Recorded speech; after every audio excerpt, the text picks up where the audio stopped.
అండి.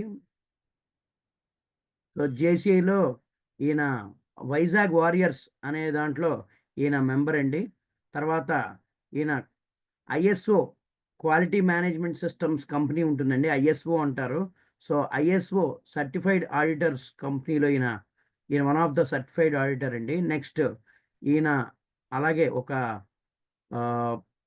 Council of citizen rights అనే ఎన్జిఓలో మెంబర్ అండి. నేషనల్ కన్స్యూమర్ కౌన్సిల్ ఆఫ్ ఇండియాలో మెంబరు. నెక్స్ట్ ఈయన చాలా చోట్ల పనిచేశాడండి. Admin officer in Hindustan shipyard. Admin ఆఫీసర్గా హిందుస్థాన్ షిప్ యార్డ్లో 33 సంవత్సరాలు పనిచేసి అక్కడ రిటైర్ అయిపోయాక ఒక 2000 కోట్ల ప్రైవేట్ కంపెనీ, 2000 కోట్ల టర్నోవర్ ఉన్న ప్రైవేట్ కంపెనీలో డిప్యూటీ మేనేజర్గా చేశారండి. అందులో ఇన్ఛార్జ్ కింద చేశారు క్వాలిటీ మేనేజ్మెంట్ సెక్షన్లో. అండ్ ఇప్పుడు 10 సంవత్సరాలుగా ఐఎస్ఓ కన్సల్టెంట్గా వ్యవహరిస్తున్నారండి. అంతేకాకుండా ఈయన ఆర్వీఆర్ కన్సల్టెంట్స్ అని కంపెనీ ఉన్నదండి. సో అందులో ఈయన పనిచేస్తున్నారు. ప్రజెంట్ కన్సల్టెంట్గా వ్యవహరిస్తున్నారు. ఈయన విజయవాడ, అనంతపూరు, కరీంనగర్, కాకినాడ, హైదరాబాద్, విశాఖపట్నం ఇలాంటి వాటిల్లో టీటీడీడబ్ల్యూఎస్లో ఎన్నో టాపిక్స్ చెప్పారండి. 18 టీటీడీడబ్ల్యూఎస్ బ్యాచెస్లో మెంటరింగ్ చేశారండి. EPS, TPD, young minds, designer టాక్లో కూడా మాట్లాడారు. అంతేకాకుండా ఎన్నో టీటీడబ్ల్యూఎస్ లైఫ్ స్కిల్స్ కోచ్ కింద కూడా ఎన్నో ఆయన ప్రసంగాలను ఇచ్చారండి. ఈయన ఎన్నో స్కూల్స్, కాలేజీస్, స్కూళ్ళు, కాలేజీలు, నెక్స్ట్ యూనివర్సిటీల్లో కూడా ఈయన ఈయన భాషణ ఇవ్వడం జరిగిందండి. పర్సనాలిటీ డెవలప్మెంట్ టాపిక్ల మీద ఈయన చాలాసార్లు మంచి వక్తగా వ్యవహరించారు. చక్కగా సంభాషించారు. ఎంతోమంది జీవితాల్లో మార్పు తెచ్చారు. అంతేకాకుండా ఈయన వయసు అన్నది మర్చిపోయి ఎంత వయసు వచ్చినా ఇంకా నేర్చుకోవాలి, ఇంకా ఏదో నేర్చుకోవాలని ఆలోచించి ఆ ఆలోచనలోనే ఉన్నారండి. సో ఇప్పటికీ ఆయన నేర్చుకుంటున్నాడండి. రీసెంట్గా ఆయన ఆయన పక్కన ఉండే పార్టిసిపెంట్స్ వయసుతో సంబంధం లేకుండా ఏ సెషన్ అయినా కూడా ఆయన వెళ్ళి ఎవరు అటెండ్ అవుతున్నారు, ఎవరు చెప్తున్నారు, ఈవెన్ స్పీకర్స్తో కూడా సంబంధం లేకుండా వాళ్ళు మనకు మంచి విషయాలు ఇస్తున్నారా లేదా అన్నది తెలుసుకుని అదే ఆలోచించి అన్ని సెషన్లో అటెండ్ అవుతున్నారండి. సో అలాంటి గొప్ప వ్యక్తి దగ్గర మనం ఇవాళ సెషన్ తీసుకోవడం నిజంగా మన అదృష్టం అండి. సో దుర్గావజ్జల సుబ్బారావు గారు, మీకు నా నమస్కారాలు. And the virtual dais is yours sir. Thank you. Ramana గారు మా గుడ్ ఫ్రెండ్ అండి. నిజంగా ఇంట్రొడక్షన్ చెప్పడం నా అదృష్టం. Thank you sir. Thank you very much for your excellent introduction. Dear friends, happy evening to all. అందరికీ నా శుభాకాంక్షలు అండి. ముందుగా నాకు ఇంత మంచి ప్లాట్ఫామ్ క్రియేట్ చేసి విజ్ఞానాన్ని పంచుతున్న గురూజీ శ్రీ గంపా నాగేశ్వరరావు గారికి కృతజ్ఞతాభివందనలు తెలియజేసుకుంటున్నాను. అలాగే నాకు జన్మనిచ్చిన తల్లిదండ్రులకు, నాకు విజ్ఞానం నేర్పినటువంటి గురువులకు నా పాదాభివందనలు తెలియజేస్తున్నాను. అలాగే మీ ముందు మాట్లాడే అవకాశం కల్పించినటువంటి శ్రీ సోను శ్రీనివాస్ గారికి, డాక్టర్ ఆర్వీఆర్ గారికి, ఉదయ్ భాస్కర్ గారికి, గిరిప్రసాద్ గారికి, ఇన్ఛార్జ్ కేఆర్కే రాజు గారికి, అనిత గారికి, వెంకటరమణ గారికి, నా తోటి మెంటార్స్ అండ్ కో మెంటార్స్ అందరికీ కూడా నా నమస్సుమాంజలు అండి. ముందుగా ప్రార్థన. రమణ గారు, నేను చెప్పే వరకు పీపీటీ ఆన్ చేయకండి. ఇంకా బోర్డు ఉంది, పీపీటీ తీసేయండి ప్రస్తుతం. అలాగే ఫోకస్ పెట్టండి. అది వస్తుందా? స్పీకర్ ఫోకస్ పెట్టారా? ఓకే. ముందుగా ప్రార్థన. గురు బ్రహ్మ గురు విష్ణు గురుదేవో మహేశ్వర గురు సాక్షాత్ పరబ్రహ్మ తస్మై శ్రీ గురువే నమః. ముందుగా నేను కూడా ఒక చిన్న పాట పాడాలనుకుంటున్నానండి. మరి మీరు వినాలి, తప్పదు. భలే మంచి రోజు, పసందైన రోజు, వసంతాలు పూచే నేటి రోజు, వసంతాలు పూచే నేటి రోజు, చందమామ అందిన రోజు, బృందావని నవ్విన రోజు, తొలివలపులు చిలికిన రోజు, కన్న తల్లి ఆశలన్నీ సన్నజాజులై విరిసిన రోజు, భలే మంచి రోజు, పసందైన రోజు, వసంతాలు పూచే నేటి రోజు. ప్రతిరోజు మంచిదేనండి. ఈ రోజు ఇంకా అద్భుతమైనది. కానీ ఈ రోజు భలే మంచి రోజు. అంటే మీ అందరితో మమేకమై అందంగా, ఆనందంగా, ఆహ్లాదంగా, అద్భుతంగా నాలెడ్జ్ని షేర్ చేసుకుంటూ సృజనాత్మకంగా మనం ఈ సెషన్ జరుపుకుందామండి. అందరికీ ఓకేనా? రైట్.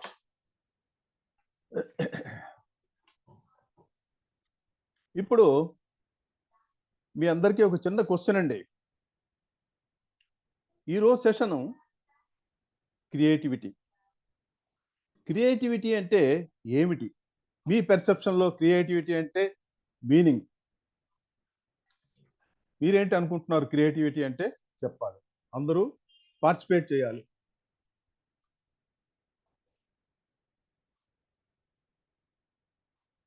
సార్ భాస్కర్ గారు మీరు స్టార్ట్ చేయండి సార్. అతనికి అన్మ్యూట్ ఆప్షన్ ఇవ్వండి. Okay sir happy evening sir. Happy evening అండి. సో క్రియేటివిటీ మీన్స్ సృజనాత్మకత. ఏదైనా ఒక వర్క్ చేద్దాము అనుకుంటే ఆ వర్క్ ని సింప్లిఫై గా ఏ విధంగా చేయాలి, 100% సింప్లిఫై గా ఏ విధంగా చేయాలి, పెర్ఫెక్ట్ గా ఏ విధంగా చేయాలి అని చేసుకోవడమే creativity sir. Very good sir. తర్వాత Thank you, స్వామి గారు చెప్పండి. ఉన్నదాన్ని కొత్త కొత్త కొత్త రూపంలో ఏదైనా చేయడాన్ని క్రియేటివిటీ అంటారండి. ఉన్నదాన్ని కొత్తగా చెప్పడం. Very good, very good. కొత్త ఆలోచనతో వినున్నత ఆలోచనతో చేయడాన్ని సృజనాత్మకత అంటారు. ఓకే అండి, వెరీ గుడ్. కమల్ గారు చెప్పండి. సార్ కొత్తదనాన్ని సృష్టించడం సార్. కొత్తదాన్ని సృష్టించడం. Very good sir. ఇంకా పార్టిసిపేట్ చేయాలి. పీజీకే రాజు గారు సార్, మీ పెర్సెప్షన్ లో వాట్ ఈస్ క్రియేటివిటీ? వినూత్నంగా ఆలోచించాడు సార్. వినూత్నంగా ఆలోచించు. Very good.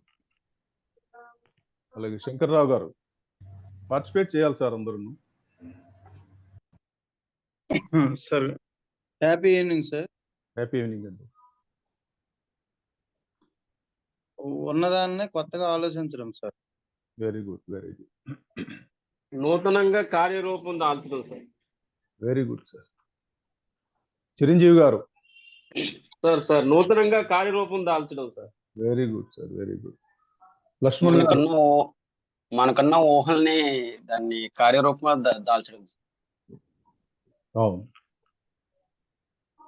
సార్, మనలో ఉన్న జీవితాన్ని సార్ క్రియేటివిటీగా తయారు చేసుకోవడం. Vaikuntharao garu. Yes sir. Very good sir, very good. Swami garu hand rise చేశారు. సార్ చెప్పండి స్వామి గారు. విభిన్న ఆలోచనే సృజనాత్మకత అని అంటారు. విభిన్న ఆలోచనే సృజనాత్మకత అంటారు. Very good, very good sir. Jyothi గారు.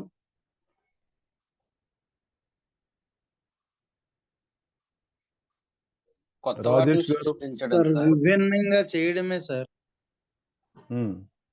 మిగతా వారి కంటే విభిన్నంగా చేయడమే సృజనాత్మకత sir. Very good sir, very good. Rajesh గారు సృష్టించడం సార్.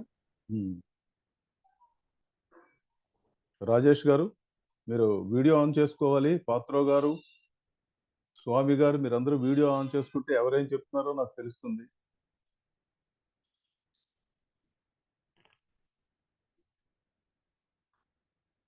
ఇంకా చాలా మంది వీడియోస్ ఆన్ చేసుకోలేదండి. దయచేసి వీడియో ఆన్ చేసుకోండి.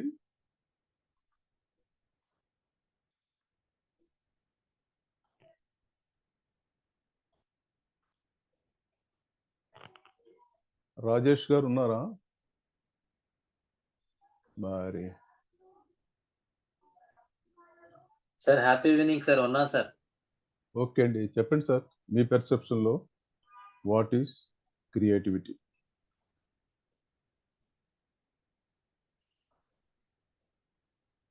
Easy way of doing or pursuing the things sir. Okay, very good. Jagadish garu మీరేం చెప్తారా? సార్ ఇన్నోవేటివ్ గా ఆలోచించడం సార్ క్రియేటివిటీ. యా, ఇన్నోవేటివ్ గా ఆలోచించడం కూడా. Very good, very good. Lakshman garu చెప్పారా? లక్ష్మణ్ గారు చెప్పారు సార్. చెప్పండి సార్. జ్యోతి గారు ఎవరు వీడియోస్ ఆన్ చేసుకోవట్లేదు. అది దేవా గారు వచ్చారా?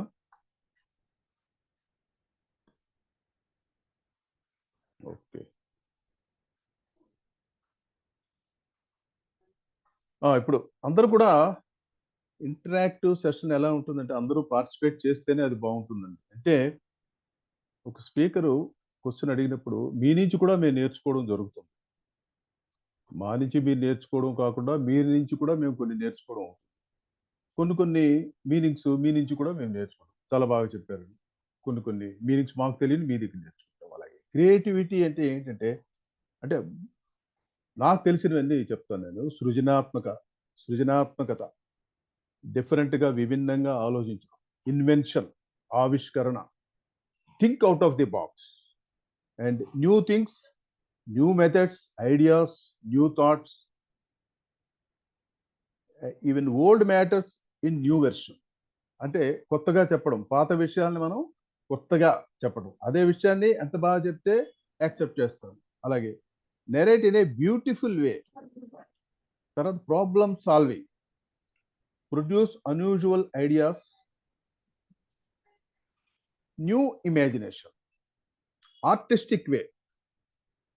అంటే ఏంటంటే ఆర్టిస్టిక్స్ ఉన్నాయి కదా, ఆర్టిస్టిక్ వేస్ అంటే పెయింటింగ్ అని, స్కల్ప్చర్ అని, ఇవి కూడా మనకి క్రియేటివిటీలోకి వస్తాయి. ఇంజెన్యూటీ అంటే చాతుర్యం, smartness, new skills, intuition, renaissance, enlightenment, ఇవన్నీ కూడా క్రియేటివిటీలోకి వస్తాయి. ఇదండి. సరే, ఇప్పుడు క్రియేటివిటీ అంటే మనం తెలుసుకున్నాం. క్రియేటివిటీ అంటే సృజనాత్మక, అంటే డిఫరెంట్గా విభిన్నంగా ఆలోచించడం. అలాగే అసలు క్రియేటివిటీ అనేది లేకపోతే ఈ ప్రపంచమే లేదండి. అంటే మన బ్రహ్మగారు మనల్ని ఎలా క్రియేట్ చేశారు, తర్వాత మనం కొంగొత్తుగా కొన్ని విషయాలు, కొన్ని ఇన్వెన్షన్స్ మనం క్రియేట్ చేసాం. సో ప్రతి ఒక్కరిలోని కూడా క్రియేటివిటీ ఉందండి. ప్రతి ఒక్కరిలో కూడా క్రియేటివిటీ ఉంది. అది మనం బయటికి రప్పించాలి. ఎలాగా? అపరిచితుడిలాగా మనం అది బయటికి రప్పించాలి. ఇప్పుడు థామస్ ఆల్వా ఎడిసన్ గారు కానీ బల్బ్ ఇన్వెంట్ చేయకపోతే మనం రాత్రులు చీకట్లో ఉండేవాళ్ళమేమో. అలాగే జార్జ్ స్టెఫెన్సన్ రైల్ ఇంజిన్ కానీ ఇన్వెంట్ చేయకపోతే మనం ఎక్కడ వాళ్ళు అక్కడే మొబిలిటీ లేకుండా ఉండిపోయే వాళ్ళమేమో. రైట్ బ్రదర్స్ ఏరోప్లేన్ కానీ కనిపెట్టకపోతే మనం విదేశాలకి రాకపోకలు చేయలేకుండా ఉండేవాళ్ళమేమో. అసలు ఇంటర్నెట్ అనేది ఇన్వెంట్ చేయకపోతే మనం ఈరోజు ఈ సెషన్కి కలుసుకొని ఉండలేకపోయేవాళ్ళమేమో. సో మొబైల్ ఇన్వెంట్ చేయకపోతే digital technology, Facebook, WhatsApp, emails, PhonePe మొదలైన సోషల్ మీడియాకి మనం దూరం అయిపోయి చాలా ఇబ్బంది పడేవాళ్ళమేమో.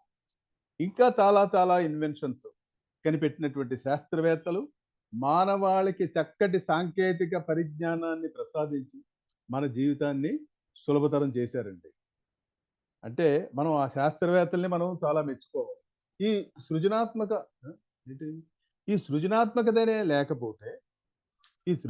అనేదే లేకపోతే మనం ఇంకా అజ్ఞానంలో ఉండేవాళ్ళమేమో.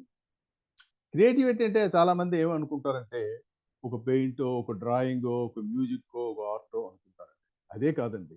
Innovations, scientific research, medical cure, technology, engineering, software, ఇలా చెప్పుకుంటూ పోతే చాలా ఉన్నాయి. ప్రతి రంగంలోని కూడా క్రియేటివిటీ అనేది ఉందండి. డాక్టర్ అబ్దుల్ కలాం గారి మాటల్లో క్రియేటివిటీ అంటే ఏమిటో తెలుసుకుందాం. Learning gives you creativity, creativity leads to thinking, thinking provides you knowledge, knowledge makes you great. అంటే లెర్నింగ్ ఉన్నట్లయితే మీకు క్రియేటివిటీ వస్తుంది. అలాగే క్రియేటివిటీ ఉన్నట్లయితే ఇట్ లీడ్స్ టు థింకింగ్, ఆలోచన విధానాన్ని కలుగజేస్తుంది. అలాగే మీ ఆలోచన అనేది మీకు నాలెడ్జ్ని ఇస్తుంది. Knowledge makes you great. అంటే మీకు లెర్నింగ్ దగ్గర నుంచి క్రియేటివిటీ ఉంటే మీరు you will become a great man. అంటే క్రియేటివిటీ అనేది కంపల్సరీ. ఎవరైనా పైకి రావాలంటే, ఉన్న స్థితి నుంచి పైకి రావాలంటే ఒక క్రియేటివిటీ అన్నది ప్రతి మానవుడికి కంపల్సరీగా ఉండాలి. క్రియేటివిటీ అంటే కొత్తగా, డిఫరెంట్గా ఆలోచించడం. మనం ఏ పని అయితే డిఫరెంట్గా ఆలోచించి చేస్తామో, అది కొత్త మార్గాలు అన్వేషించి వెళ్తామో, అన్వేషించినటువంటి మార్గంలో ఒక్క ప్రాబ్లం అయినా సాల్వ్ చేస్తాము. That is creativity. అంటే అట్లీస్ట్ ఆ మార్గంలో మీరు ఒక్క ప్రాబ్లం అయినా సాల్వ్ చేసగలిగేటట్టుగా ఉండాలన్నమాట. That is called creativity. ఇప్పుడు ముఖ్యంగా స్పీకర్కి ఉండవలసినటువంటి ముఖ్య లక్షణం క్రియేటివిటీ. అంటే మీకు మీరే యూనిక్, కొత్తగా సృజనాత్మకంగా చెప్పటం, అంటే నేర్చుకోవాలి, ఎవరిని అనుకరించకూడదు. అలాగే స్పీకర్ అన్నవాడు తనదైన శైలిలో, అంటే మీ body language, voice modulation, content delivery అన్నీ కూడా ఆకట్టుకునేటట్లుగా ఉండాలి. ఫర్ ఎగ్జాంపుల్ మనం ఎన్టీఆర్ గారిని, ఎస్వి రంగారావు గారిని తీసుకున్నాం అనుకోండి. వీళ్ళు ఒకళ్ళనొకళ్ళు అనుకరించరు. ఇద్దరు ఈ పౌరాణిక పిక్చర్లో ఉద్దండులే. ఎవరి డైలాగులు వాళ్ళవే, ఇండిపెండెంట్గా వాళ్ళ హావభావాలు, ఎన్టీఆర్ హావభావాలు, డైలాగ్స్ ఆయన యూనిక్, ఎస్వి రంగారావు గారు డైలాగ్స్, హావభావాలు ఆయన యూనిక్. వీళ్ళు ఎవరి శైలి వాళ్ళదే. అంటే అలా ఉండాలి. మనం ఒకరిని అనుకరించకుండా మనదైన శైలిలో కొంగొత్తగా, కొత్తగా మనం క్రియేటివిటీ క్రియేట్ చేసి మనం చెప్పగలగాలి. సో మన ఆలోచనలు ఎలా ఉండాలి, ఎంత క్రియేటివిటీగా ఉండాలి, వినూత్నంగా ఉండాలి, డిఫరెంట్గా ఉండాలి అనే ఆలోచిస్తే మనం మన సమాజానికి ఉపయోగపడుతుంది. ఎంతవరకు ఉపయోగపడుతుంది? అన్నీ సమర్థవంతంగా జరగాలి అంటే సమస్యలను క్రియేటివిటీగా ఆలోచించి ఎదుర్కొన్నప్పుడు, అది ఏదైనా మనకి సమస్య ఉన్నప్పుడే మనకి వినూత్నమైనటువంటి ఆలోచన అనేది వస్తుంది. సమస్య ఉంటేనే మీకు ఆలోచన అనేది వస్తుంది. సార్ రమణ గారు ఇప్పుడు పీపీటీ ఆన్ చేయండి సార్.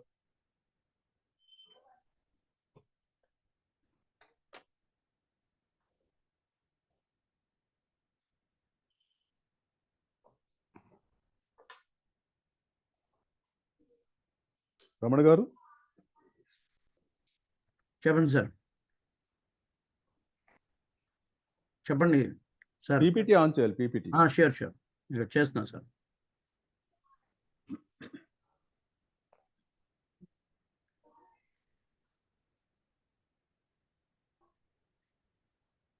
Yes sir.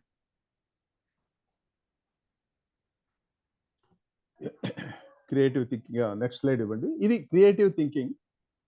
ఇక్కడ ఒక డయాగ్రామ్ పెట్టాను, మీరు అందరూ చూడండి ఈ డయాగ్రాము.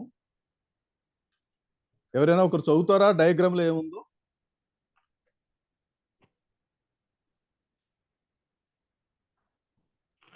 Yes sir. చదవండి సార్. ఎవరు చదువుతుంది?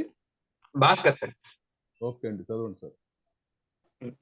సార్ ఫస్ట్ వచ్చేసరికి ప్రాబ్లమ్స్, నెక్స్ట్ రీసెర్చ్, తర్వాత థింకింగ్, తర్వాత brainstorm, last one solutions. Yes sir.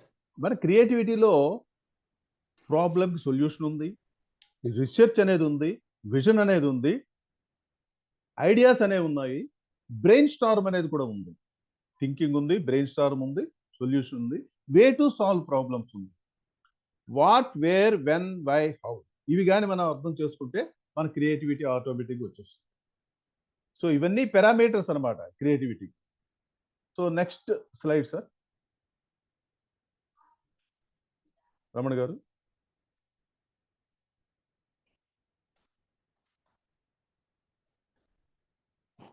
అది తీసేయండి, డెలిబరేషన్స్ అయిపోయింది. నెక్స్ట్ ఇప్పుడు మాట్లాడుకున్నాం అదే డెలిబరేషన్.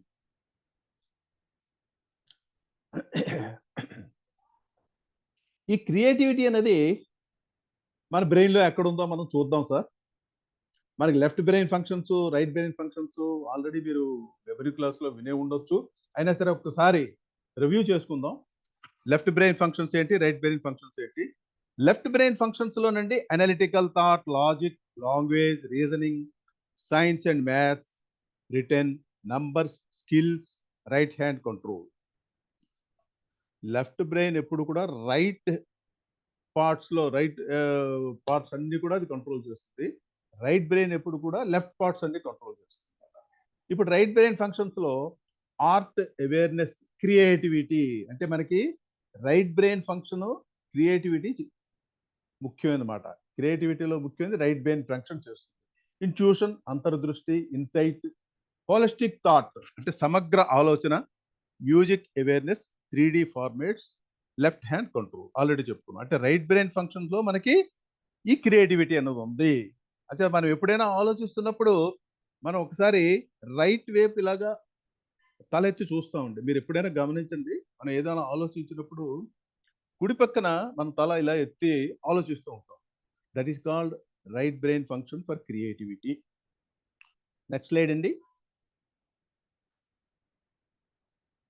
ఇది చూడండి ఎంత అద్భుతమైందో. మనం ఒక తాజ్‌మహలే అనుకుంటాం కానీ దాన్ని మించిన ఉన్నాయండి. మన ఇండియాలో, మన దేశంలో తాజ్‌మహల్‌కి మించినవి కూడా ఉన్నాయి. ఎందుకో మరి అవి బయటికి రావట్లేదు ఫర్ వేరియస్ రీజన్స్ నాకు తెలియదు కానీ దీన్ని జల్ మహల్ అంటారు. ఎంత క్రియేటివిటీయో చూడండి. నాకు చాలా ఇంట్రెస్ట్ అనిపించి ఇది నేను డౌన్లోడ్ చేశాను. ఈ జల్ మహల్ అన్నది రాజస్థాన్, జైపూర్ రాజస్థాన్‌లో ఉందండి. Jal Mahal is situated in Jaipur, Rajasthan. Taj మహల్‌కి ధీటుగా ఈ జల్ మహల్ కట్టారండి. Jal Mahal means water place and is known for its unique Rajput architecture excellence with red sandstone. 1750లో ఇది కట్టారండి. Maharaja Jaisingh number 2 of Amber built this magnificent palace with 5 stories out of which 4 stories are submerged underwater.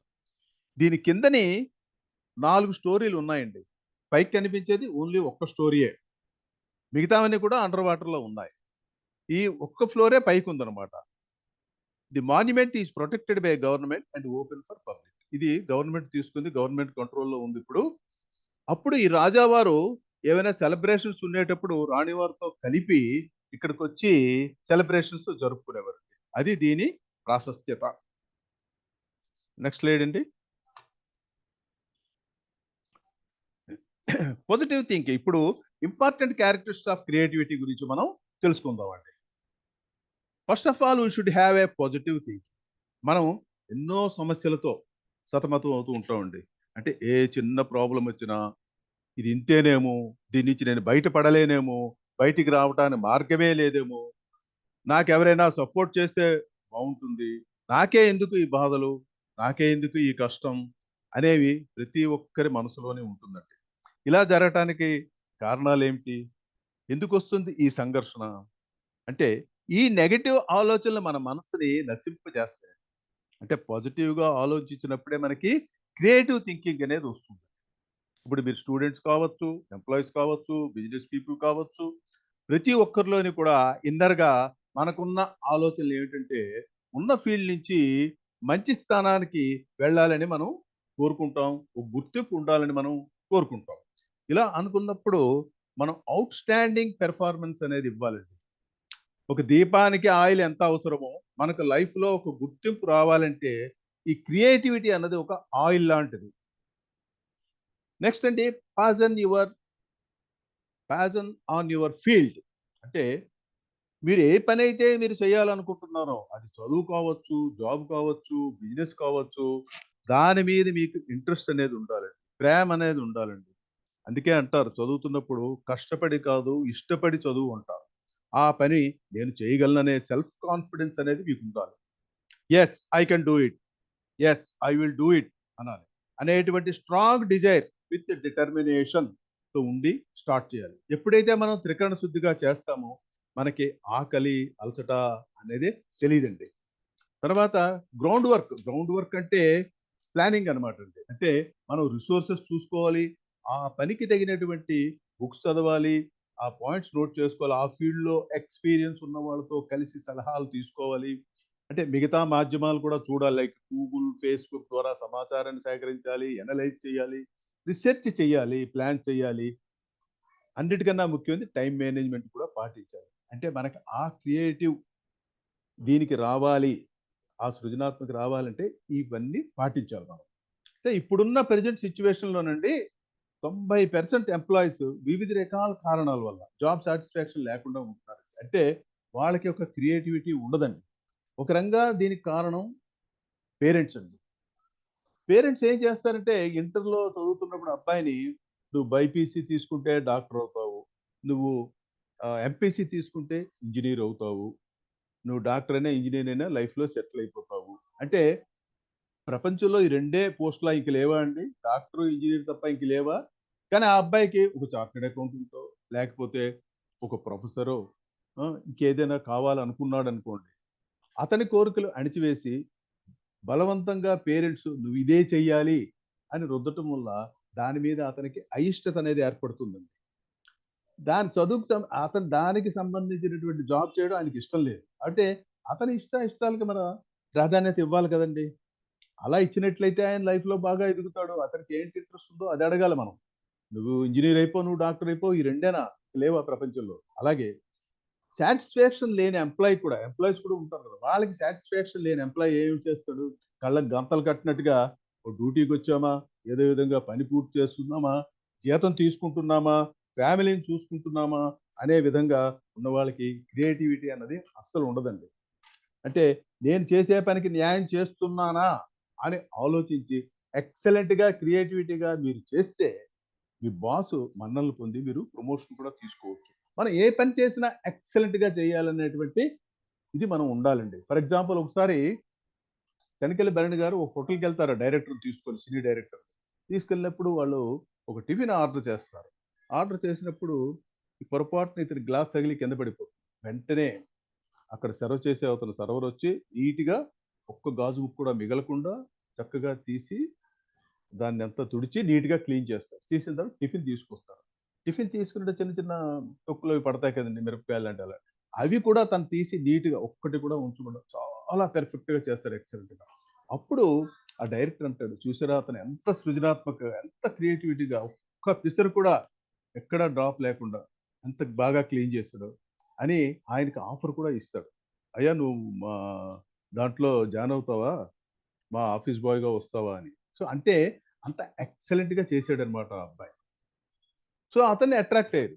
అది ఇలాంటి నైపుణ్యాల్ని పెంచుకోవాలి ఎవరైనా సరే, ఉన్నతంగా వినూతంగా ఆలోచించాలి. అప్పుడు తప్పకుండా లైఫ్ చేంజ్ అవుతుందండి. తర్వాత కీప్ యువర్ మైండ్ కంట్రోల్, ఇది చాలా ముఖ్యం అండి. క్రియేటివిటీకి కావాల్సింది కూల్ మైండ్ అండి. అంటే ప్రశాంతంగా ఆలోచించాలి, నెగటివిటీ థాట్స్ రాకుండా చూసుకోవాలి. మైండ్ అనేది కూల్గా ఉంటేనే మీ బ్రెయిన్ హెల్దీగా ఉంటుంది. ఫర్ ఎగ్జాంపుల్ ఇప్పుడు ఈ సెషన్లో అయిన వెంటనే మీరు అసైన్మెంట్ చేయాలనుకోండి, మీ బ్రెయిన్ మొరాయిస్తుంది, మనసు ఏం చెప్తుంది? రిలాక్స్ రిలాక్స్ రిలాక్స్ అంటుంది, రేపు చేయొచ్చులే అంటుంది. మీరేమనుకుంటారు? ఈ స్పీకర్ ఎవరో సుత్తి కొట్టి మాకు 10 వరకు చంపేశారండి, ఏం చేస్తాం ఇప్పుడు అనుకుంటారు. ఎప్పుడు తినేసి పడుకుందామా, 10 అయిపోతుంది. కానీ బుద్ధి ఏం చెప్తుంది? ఒక్క 10 నిమిషాలు ఓపిక పట్టు, అసైన్మెంట్ కంప్లీట్ చేయి, మ్యాటర్ బాగా గుర్తుంటుంది, అవుట్పుట్ బాగా వస్తుంది. అంటే అసైన్మెంట్ పూర్తి చేయాలా వద్దా అది మీ ఇష్టం, అది మీ చేతిలో ఉంది. సో అంచేత దాన్ని మనం ప్రతిదీ కూడా ఈ రోజు అయిపోయిన పని ఈ రోజు చెయ్యాలి అనేటువంటి ప్రణాళిక పెట్టుకుంటే ఖచ్చితంగా పైకి వస్తామండి. ఇప్పుడు చిన్నపిల్లల్లో కూడా చాలా క్రియేటివిటీ ఉందండి. అంటే ఫర్ ఎగ్జాంపుల్ చిన్నపిల్లలకి మనం చిన్న చిన్న అసైన్మెంట్స్ ఇచ్చామనుకోండి, వాళ్ళు పర్ఫెక్ట్గా చేస్తారు ఏ పనైనా సరే. ఒక సైన్స్ ఇన్స్ట్రుమెంట్స్ కానీ, ఒక చిన్న మోటార్ తయారు చేయడం కానీ, లేదా మీ దగ్గర ఉన్నటువంటి అట్టడొక్కులతో ఒక బండి తయారు, ఇలాంటివి ఇచ్చుంటే వాళ్ళు చక్కగా పర్ఫెక్ట్గా చేసిస్తారు. అలాగే వాళ్ళకి ఒక చిన్న అసైన్మెంట్, మనం తిరుపతి వెళ్దాం అనుకుంటున్నాము, ఎలా వెళ్ళాలి, ఎలా రావాలి, దర్శనం టైం ఎంత తీసుకుంటుంది, టికెట్లు ఎక్కడి నుంచి ఎక్కడికి బుక్ చేయాలి, ఎన్ని రోజులు చేయాలి ప్రయాణం, కింద ఏంటి చూడాలి, ఈ డీటెయిల్స్ మనం కొద్దిగా ఇన్పుట్స్ ఇచ్చినట్లుగా అయితే వాళ్ళు బ్రహ్మాండంగా చేసి పెడతారండి. మేబీ 1 or 2 మిస్టేక్స్ ఉండొచ్చు, అది మనం సరిదిద్దొచ్చు. సో అలాంటి ఆపర్చునిటీ మన పిల్లలకి కలగజేయాలి. అది క్రియేటివిటీని వాళ్ళని క్రియేటివిటీగా పెంపొందించడానికి మనం, అంతేగాని నీకేం తెలుసులే అని వాళ్ళు కసురు కొట్టకూడదు. ఒక చైనీస్ ప్రావర్బ్ చెప్తానండి, give a man a fish and you feed him for a day, teach a man to fish and you feed him for a lifetime. కానీ మన ఇండియన్ ఎడ్యుకేషనల్ సిస్టమ్ ఏం చెప్తోందంటే, don't give him a fish, also don't teach him how to fish, but instead inspire him to discover his own way of fishing. వాడికి fish ఇవ్వకండి, తర్వాత ఫిష్ని పట్టుకోవడం కూడా నేర్పకండి, కానీ వాడిని ఇన్స్పైర్ చేయండి, ఎలాగ ఆ ఫిష్ని పట్టుకోవాలా అన్నది ఇన్స్పైర్ చేయండి. అది వాడికి లైఫ్ లాంగ్ గుర్తుండిపోతుంది. ఇదనమాట. ఇప్పుడు మనది మార్పు అన్నది గ్రహించాలి. యాక్సెప్ట్ ద చేంజ్, మార్పు అనేది మనం గ్రహించాలి. అది ముఖ్యంగా మార్పు అంటే ఏంటంటే ఓల్డ్ సిస్టమ్స్ని, మనకి అనుకూలంగా లేనివి ఓల్డ్ సిస్టమ్స్ని పక్కన పెట్టి కొత్త సిస్టమ్స్కి మనం అడాప్ట్ అవ్వాలి. అందులో ఓల్డ్ సిస్టంలో మనకి మూఢనమ్మకాలు కొన్ని ఉంటాయండి. ఆ మూఢనమ్మకాలు అనేవి పక్కన పెట్టాలి ఈ రోజుల్లో. అన్ని రోజులు అన్ని తిథులు కూడా మంచివేనండి. అంచేత అమావాస్య అంటే తెలుగు వాళ్ళకి అశుభం, తమిళియన్కి అది శుభం అండి. అమావాస్య నాడు వాళ్ళు శుభకార్యం మొదలు పెడతారు. అంటే నేను ఎగ్జాంపుల్ ఒకటి చెప్తాను. నేను పనిచేసినటువంటి షిప్ యార్డ్లో ఒక తమిళియన్ చైర్మన్గా ఉన్నప్పుడు ఆయన షిప్ లాంచింగ్ అనేది అమావాస్య నాడు ముహూర్తం పెట్టారు. షిప్ లాంచింగ్ అనేది చాలా ఇంపార్టెంట్ ఈవెంట్. షిప్ అంతటికి కూడా షిప్ లాంచింగ్ అనేది చాలా ఇంపార్టెంట్ ఈవెంట్. అంటే 1 lakh డెడ్ వెయిట్ ఉన్నటువంటి షిప్ స్లిప్ వేలో జారాలన్నమాట. అంటే గ్రీజ్ పెట్టి తాళ్ళు కట్ చేసి సీక్వెన్స్గా దాన్ని ఆపరేట్ చేయాలి. చాలా ఏమైనా చిన్న తప్పు జరిగినా సైడ్ కొట్టిస్తుంటే కొన్ని వందల మంది చనిపోతారు. అటువంటి షిప్కి ఈయన అమావాస్య ముహూర్తం పెట్టి ఎంప్లాయీస్ అందరూ భయపడ్డారు, ఎవరి మీద వస్తుందో ఏమవుతుందో అని. కానీ పర్ఫెక్ట్గా జరిగింది ఆ రోజు, ఎక్కడ కూడా ఏ బ్రేక్ అవ్వలేదు. అంటే మనం ఏం చేయాలంటే రోజు అనేది తిథులు బట్టి ఉండదండి, మన థాట్ ప్రాసెస్, మన మైండ్ సెట్లో ఉంటుంది అంతే. ఈరోజు మనం చెయ్యాలనుకుంటున్నాం, ఈ పని చెయ్యాలి అంతే. దాని ముహూర్తం అనేది అడ్డు రాకూడదు. మంచి పనికి ఎప్పుడు ముహూర్తం అడ్డు రాదు. మిత్రులారా, మన మైండ్ సెట్ అనేది, పాజిటివ్ థింక్ అనేది మనకి ముందుకు నడిపిస్తాయి. కష్టాన్ని నమ్ముకోండి కానీ అదృష్టాన్ని కాదు. ఇప్పుడు ఏదో లాటరీ టికెట్, ఇప్పుడు ఏదో ఎవడో అప్పు తీర్చాలంటే లాటరీ టికెట్ కొన్నాను, ఆ లాటరీ వచ్చిన తర్వాత నీకు అప్పు తీరుస్తానంటే వాడు ఊరుకుంటాడా? ఇది అలాగే ఉంటుంది. తర్వాత నీ ప్రయత్నం మనం చేయాలి. మన ప్రయత్నం మనం చేస్తే భగవంతుడు మనకి చేయూతనిస్తాడండి.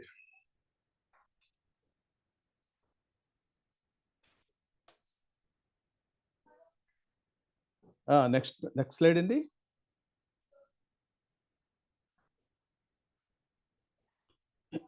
ఇది మీరు ఇంటరాక్ట్ అవ్వాలండి. All the participant to interact in this session. నేను ఇక్కడ కోడక్ ఇచ్చానండి. కోడక్ లివ్డ్ ఆర్ డెడ్, ఎవరో ఒకరు చెప్పాలి. ఫస్ట్ ఎవరు చెప్తారు? వైకుంఠరావు గారు. ఈ కోడక్ అనేది దీని గురించి మీకు ఏమైనా తెలిస్తే 2 మాటలు చెప్పండి. సార్ కొడకు అనేది ఒక ఫిల్మ్ సార్, ఫోటోలు Very good. తీసేవారు సార్. ఇది కొడక్ అనేది కొడక్ పేరుతో ఫిలిమ్స్ వచ్చాయి సార్. అప్పుడు కెమెరాలో లోడ్ చేసి ఫిల్మ్ తీసేవాళ్ళం, అంటే పిక్చర్స్, ఫొటోస్ తీసేవాళ్ళం సార్. ఇది ఏమైంది ఇప్పుడు? ఇప్పుడు డెడ్ అయిపోయింది సార్. అది కావాల్సింది మనకి. అంటే ఏంటి? వాళ్ళ క్రియేటివిటీ లేదు. డెడ్ అయిపోయింది అంటే ఎందుకు డెడ్ అయిపోయింది? వాళ్ళ క్రియేటివిటీ అనేది లేదు. వాళ్ళు లేటెస్ట్ టెక్నాలజీని అడాప్ట్ చేసుకోలేకపోయారు. సో అందుకు అది డెడ్ అయిపోయింది. అంటే ఈ డిజిటల్ టెక్నాలజీని వాళ్ళు డైజెస్ట్ చేసుకోలేకపోయారు కాబట్టి అది డెడ్ అయిపోయింది. నెక్స్ట్ నోకియా అండి. ఎవరు చెప్తారు? సార్ చిరంజీవి గారు, లక్ష్మణ్ గారు హ్యాండ్ రైజ్ చేశారండి. లక్ష్మణ్ గారు చెప్పండి. సార్ నోకియా గురించి చెప్పండి, మీకు తెలిసినటువంటి. మీరు ఏవైతే 3 పెట్టారో అవన్నీ ఫ్యూచర్ కి తగ్గట్టుగా క్రియేటివ్ చేయలేకపోయారు సార్. అంటే వాటిని అప్డేట్ చేసుకోలేకపోయారు సార్ ఆ కంపెనీ. సో మొత్తం ఇప్పుడు నోకియా మొబైల్ కూడా ప్రపంచం మొత్తం ఆండ్రాయిడ్ వైపు దారి మళ్ళిస్తున్న రోజులు ఇంకా అవి పాత తరంతో అంటపెట్టుకోవడం వల్ల అవి వాళ్ళ ఉన్న వారికి క్రియేటివ్ లేకపోవడం వల్ల అక్కడ డెడ్ ఎండ్ అయిపోయింది సార్ ఆ కంపెనీ. నోకియా కూడా కొత్త వెర్షన్కి అడాప్ట్ అవ్వలేకపోయింది. ఆండ్రాయిడ్ వెర్షన్ అప్పుడు స్లీపింగ్ లో ఉంటే వాళ్ళు దీనికి అడాప్ట్ అవ్వలేకపోయారు. వాళ్ళు తీసుకొచ్చేస్తారు అప్పుడు మైక్రోసాఫ్ట్ లాగా తీసుకొచ్చారు, కాకపోతే అందరూ ఆండ్రాయిడ్ వైపు ఉంటే అప్పుడు దీనికి అప్డేట్ అవ్వలేకపోయారు. అదే సార్ చిరంజీవి గారు, నోకియా గురించి ఇంకేమైనా చెప్తారా? నోకియా అంటే పోటీ ప్రపంచంలో నోకియా అప్పట్లో కొద్దిగా శాంసంగ్ అనే కంపెనీ రావడం, కొత్త ఫ్యూచర్స్ తీసుకురావడం వల్ల నోకియా అనేది వెనకబడింది సార్. అది వెరీ గుడ్ సార్. అంటే ఈ పోటీ ప్రపంచంలో తట్టుకోలేకపోయింది, కొత్త వెర్షన్ వచ్చేటప్పుడు ఇది వెనకబడిపోయింది. అది అవును సార్. నెక్స్ట్ అంబాసిడర్ గురించి తెలిసిన వాళ్ళు చెప్పండి. సార్ రమణ గారు కొంచెం పైకి లాగాలండి దీన్ని కొద్దిగా. సార్ అంబాసిడర్ అనేది one time it is the ever green sir కరెక్టే, కారు. కానీ సో ఎందుకు వెనకబడింది? దాని తర్వాత వీళ్ళు దాన్ని ఏంటంటే మాడిఫై చేయలేకపోయారు. అంటే కొత్తదనానికి వాళ్ళు అనుగుణంగా ప్రోడక్ట్ ని ముందుకు సాగనంపలేకపోయారు. అవును, కాబట్టి అది డెడ్ అయిపోయింది సార్. ఎస్. జగదీష్ గారు మీరు చెప్పండి సార్. అంబాసిడర్ అనేది చాలా మంచి కార్ సార్, చాలా Yeah. స్ట్రాంగ్ బాడీ ఉంటుంది. కాకపోతే వాళ్ళు అప్గ్రోయింగ్ కొత్తదనాన్ని తేలేకపోయారు. సేమ్ అదే మోడల్ ఉంచడం వల్ల అది ప్రజెంట్ రావట్లేదు. అది updated version. Very good sir. అలాగే నెక్స్ట్ వరకు సాయి నవీన్ గారు హ్యాండ్ రైజ్ చేశారండి. చెప్పానండి సార్. అంబాసిడర్ అనేది ప్రెసెంట్ ఉన్న టెక్నాలజీకి వాళ్ళు అప్డేట్ అవుతున్నారు sir. In the motor field లో అప్డేట్ అవుతున్నారు సార్. హిందుస్థాన్ మోటార్ కమిటీ వాళ్ళు అప్డేట్ అయ్యి లాంచింగ్ లో ప్రెసెంట్ అయితే లేదు. ప్రెసెంట్ అయితే అంబాసిడర్ లేదు సార్. అదే ప్రస్తుతం అయితే కనుమరుగైపోయింది. కనుమరుగైంది. హిందుస్థాన్ మోటార్ లిమిటెడ్ వాళ్ళు అప్డేటెడ్ వర్షన్ లో ప్రయత్నానికి స్టార్ట్ చేశారు సార్. BS6 రన్నింగ్ లోకి, టెక్నాలజీలోకి. సార్ ఇంకెవరు పార్టిసిపేట్ చేస్తారు? నవీన్ గారు. అది ఎవరండి? అప్పలనాయుడు గారు. అప్పలనాయుడు గారు చెప్పండి సార్. చెప్పండి sir. Sir happy evening sir. Happy evening sir ambassador car అనేది అప్పట్లో దాని ఉన్న అప్డేట్స్ కి అది చాలా గొప్ప కార్ సార్. అవును. దాని తర్వాత ఫీచర్స్ ఉన్న నంబర్ ఆఫ్ మోడల్స్ వచ్చాయి సార్. అవును. సో ఆ పోటీ తత్వాన్ని అంబాసిడర్ తట్టుకోలేకపోయింది కాబట్టి అది డెడ్ అయిపోయింది సార్. అదే అంటే ప్రజెంట్ సిచ్యువేషన్ కూడా వాళ్ళు అడాప్ట్ అవ్వలేకపోయారు సార్. అవును. Yes sir, that is complete చేయలేపారు. They are not able to complete with the present system and టెక్నాలజీని డెవలప్ చేసుకోలేకపోతే వాళ్ళు అలా బ్యాక్ అయిపోయారు. Yes sir, yes sir. Sir Ramana garu కింద ఇంకా కొన్ని ఫొటోస్ ఉన్నాయి, కొంచెం కిందికి వెళ్ళండి. దీంట్లోనే ఇదే స్లైడ్ లో కిందికి ఉన్నాయి, ఇంకా కిందికి ఉన్నాయి, కొంచెం వెళ్ళాలి. ఇలా కొడితే వస్తుంది ఒకసారి. ఇంకా పైకి వెళ్ళాలి కొద్దిగా. ఈ రెండింటికి మధ్యలో ఉంది.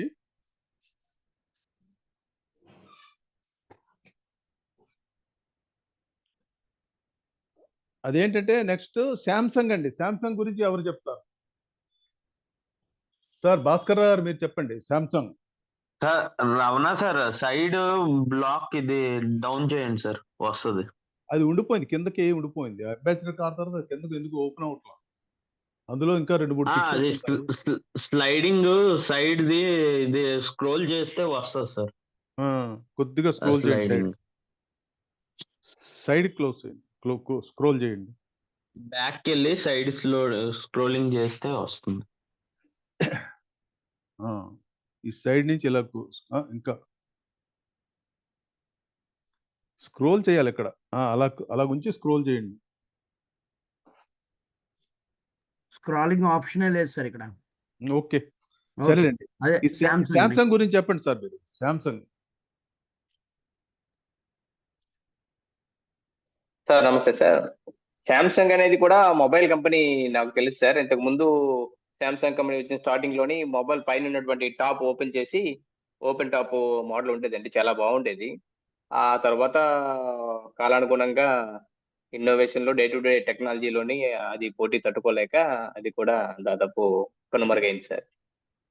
కానీ అప్పట్లో అదే లీడర్ అండి. ఇప్పుడు శాంసంగ్ మీకు మొబైల్లో కొంచెం బ్యాక్ అయినా సరే, మీకు రిఫ్రిజిరేటర్స్ అయితేనేమి, ఎయిర్ కండిషనర్స్ అయితేనేమి, ఇందులో ఈక్వల్ గా కంపీట్ చేస్తుంది. ఒక మొబైల్లో అయినప్పటికీ కూడా మిగతా రిఫ్రిజిరేటర్స్, తర్వాత మిగతా అప్లయన్సెస్ ఉన్నాయి కదా, అందులో కాంపిటేటివ్ టీవీలు కూడా ఉన్నాయి. టీవీలు కూడా బానే ఉంది సార్. శాంసంగ్ టీవీలు. శాంసంగ్ అప్పటికి ఇప్పటికి మంచి టాపే సార్. అది ఆ కంపెనీ అనేది టీవీలు అవ్వచ్చు, మొబైల్స్ అవ్వచ్చు, నెక్స్ట్ ఏసీస్ అన్ని నెంబర్ 1 ప్రొడక్ట్స్ కూడా ఉంటాయి. రేట్లు కూడా బాగుంటాయి, క్వాలిటీ ఉంటుంది మెయిన్. అది ఇప్పటికి కూడా అప్డేట్ అవుతూ వస్తున్నారు వాళ్ళు. అదే వాళ్ళు లీడర్ గా ఉన్నారు ఇప్పుడు మార్కెట్. వాళ్ళు లీడర్ గా ఉన్నారు సార్. ఇన్నోవేట్ చేసుకుంటున్నారు. ఇన్నోవేషన్ ఉంది కాబట్టి లీడింగ్ లో ఉంది ఇప్పటికి కూడా. అది వాళ్ళు ఏంటంటే టెక్నాలజీని అప్గ్రేడ్ చేసుకోవట్లేదు. కొన్ని కంపెనీలు కొన్ని చేసుకున్నవి పైకి వచ్చాయి, చేసుకోలేవి కిందకి వెళ్ళిపోయాయి. ఇవి నెక్స్ట్ స్లైడ్ సార్ చూపించండి. దేవ గారు హ్యాండ్ రైజ్ చేశారు. చెప్పండి సార్ దేవ గారు. దేవ గారు మాట్లాడండి సార్. మాట్లాడతారా? హ్యాండ్ రైజ్ చేశారు. Sir happy evening. Sir happy evening sir. చెప్పండి సార్. కస్టమర్ అభిరుచికి కస్టమర్ తాలూకా టేస్ట్ కి తగ్గట్టుగా ప్రోడక్ట్ ని మలుచుకోవాలి సార్ ఎప్పటికప్పుడు కంపెనీస్. ఎగ్జాక్ట్లీ. అప్పుడు మాత్రమే వాటికి డిమాండ్ ఉంటది. ప్రజెంట్ ఉన్న ప్రజెంట్ డేస్ లో కస్టమర్ తాలూకా ఆలోచన డే బై డే ఎప్పుడు చేంజ్ అవుతూ వస్తుందండి. దానికి తగ్గట్టుగా కస్టమర్ ఆలోచన తగ్గట్టుగా ఏ ప్రొడక్ట్ అయినా సరే మార్కెట్ లోకి వస్తే ఆ క్రియేటివిటీతో వస్తే వాళ్ళు సక్సెస్ అవుతారండి, లేకపోతే వెనకబడతారు. ఎగ్జాక్ట్లీ. నెక్స్ట్ మన నెట్ఫ్లిక్స్ ఉంది చూడండి సార్. కింద సైడ్కి వెళ్ళండి. అది నెట్ఫ్లిక్స్ కనిపిస్తుంది. నెట్ఫ్లిక్స్ దీని గురించి చెప్పండి ఎవరైనా. లక్ష్మణ్ గారు చెప్పండి సార్. అంటే ఇప్పటి వరకు వచ్చిన ఐడియాలో the great idea Netflix idea sir. అది అంటే మనం ఇంట్లో మనం మూవీ చూడాలంటే దానికి కొంత టైం స్పెండ్ చేసి బయటకు వెళ్ళి చూడాలి. అలా కాకుండా మనం ఇంట్లోనూ ఉండొచ్చు, ఇంట్లోనూ ఉండే మన నచ్చిన సినిమా చూడొచ్చు అని చెప్పి ఒక ఓటీటీ ప్లాట్ఫామ్ తీసుకురావడం జరిగింది సార్. సో అప్పట్లో దానికి ఆదరణ లేకపోయినా వాళ్ళు క్రియేటివ్ గా ఆలోచించారు. కానీ ఇప్పుడు అదే అల్టిమేట్ లీడర్ అయిపోయింది సార్. ఇప్పుడున్న ఓటీటీ ప్లాట్ఫామ్ లో నెట్ఫ్లిక్స్ అయితే అల్టిమేట్ ఉన్న దాంట్లో కొంచెం దానికి ప్రీమియం ఎక్కువైనా సరే దానికున్న క్రియేటివిటీ వల్ల దాన్ని ఎక్కువ మంది ఇప్పుడు అంటే రీఛార్జ్ చేసుకోవడము, దానికి ప్రీమియం చెల్లి చూస్తున్నారు సార్. ఇదైతే మాత్రం సూపర్ ఐడియా సార్, క్రియేటివిటీ ఐడియాలో మాత్రమే. వెరీ గుడ్ అండి, బాగా చెప్పారు. ఈ నెట్ఫ్లిక్స్ ఏంటంటే మొదట వాళ్ళు డివిడీలు రెంట్స్కి ఇచ్చేవారు స్టార్టింగ్. అలాగే వాళ్ళు అప్గ్రేడ్ చేసుకొని వాళ్ళ సృజనాత్మక ఆలోచనతోని ఈ చెప్పినట్టుగా ఓటీటీలు ఈ ప్లాట్ఫామ్ క్రియేట్ చేసుకొని వాళ్ళు ప్రాచుర్యానికి వచ్చారు. నెక్స్ట్ ఎల్లో పేజెస్ అండి. ఎల్లో పేజెస్ గురించి ఎవరు చెప్తారు?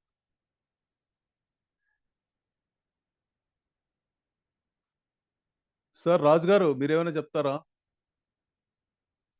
ఎల్లో పేజెస్ మీద ఎవరికైనా ఐడియా ఉందా?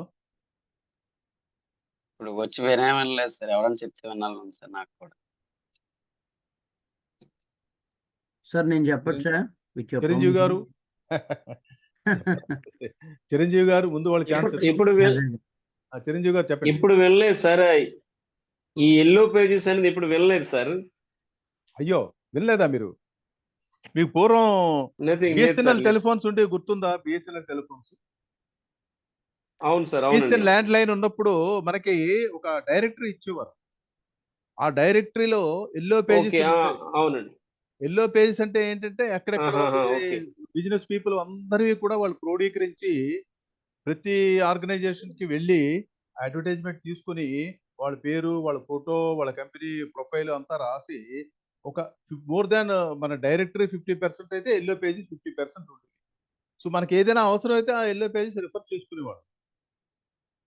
సో అలాగే అది ప్రాచుర్యం పొందింది.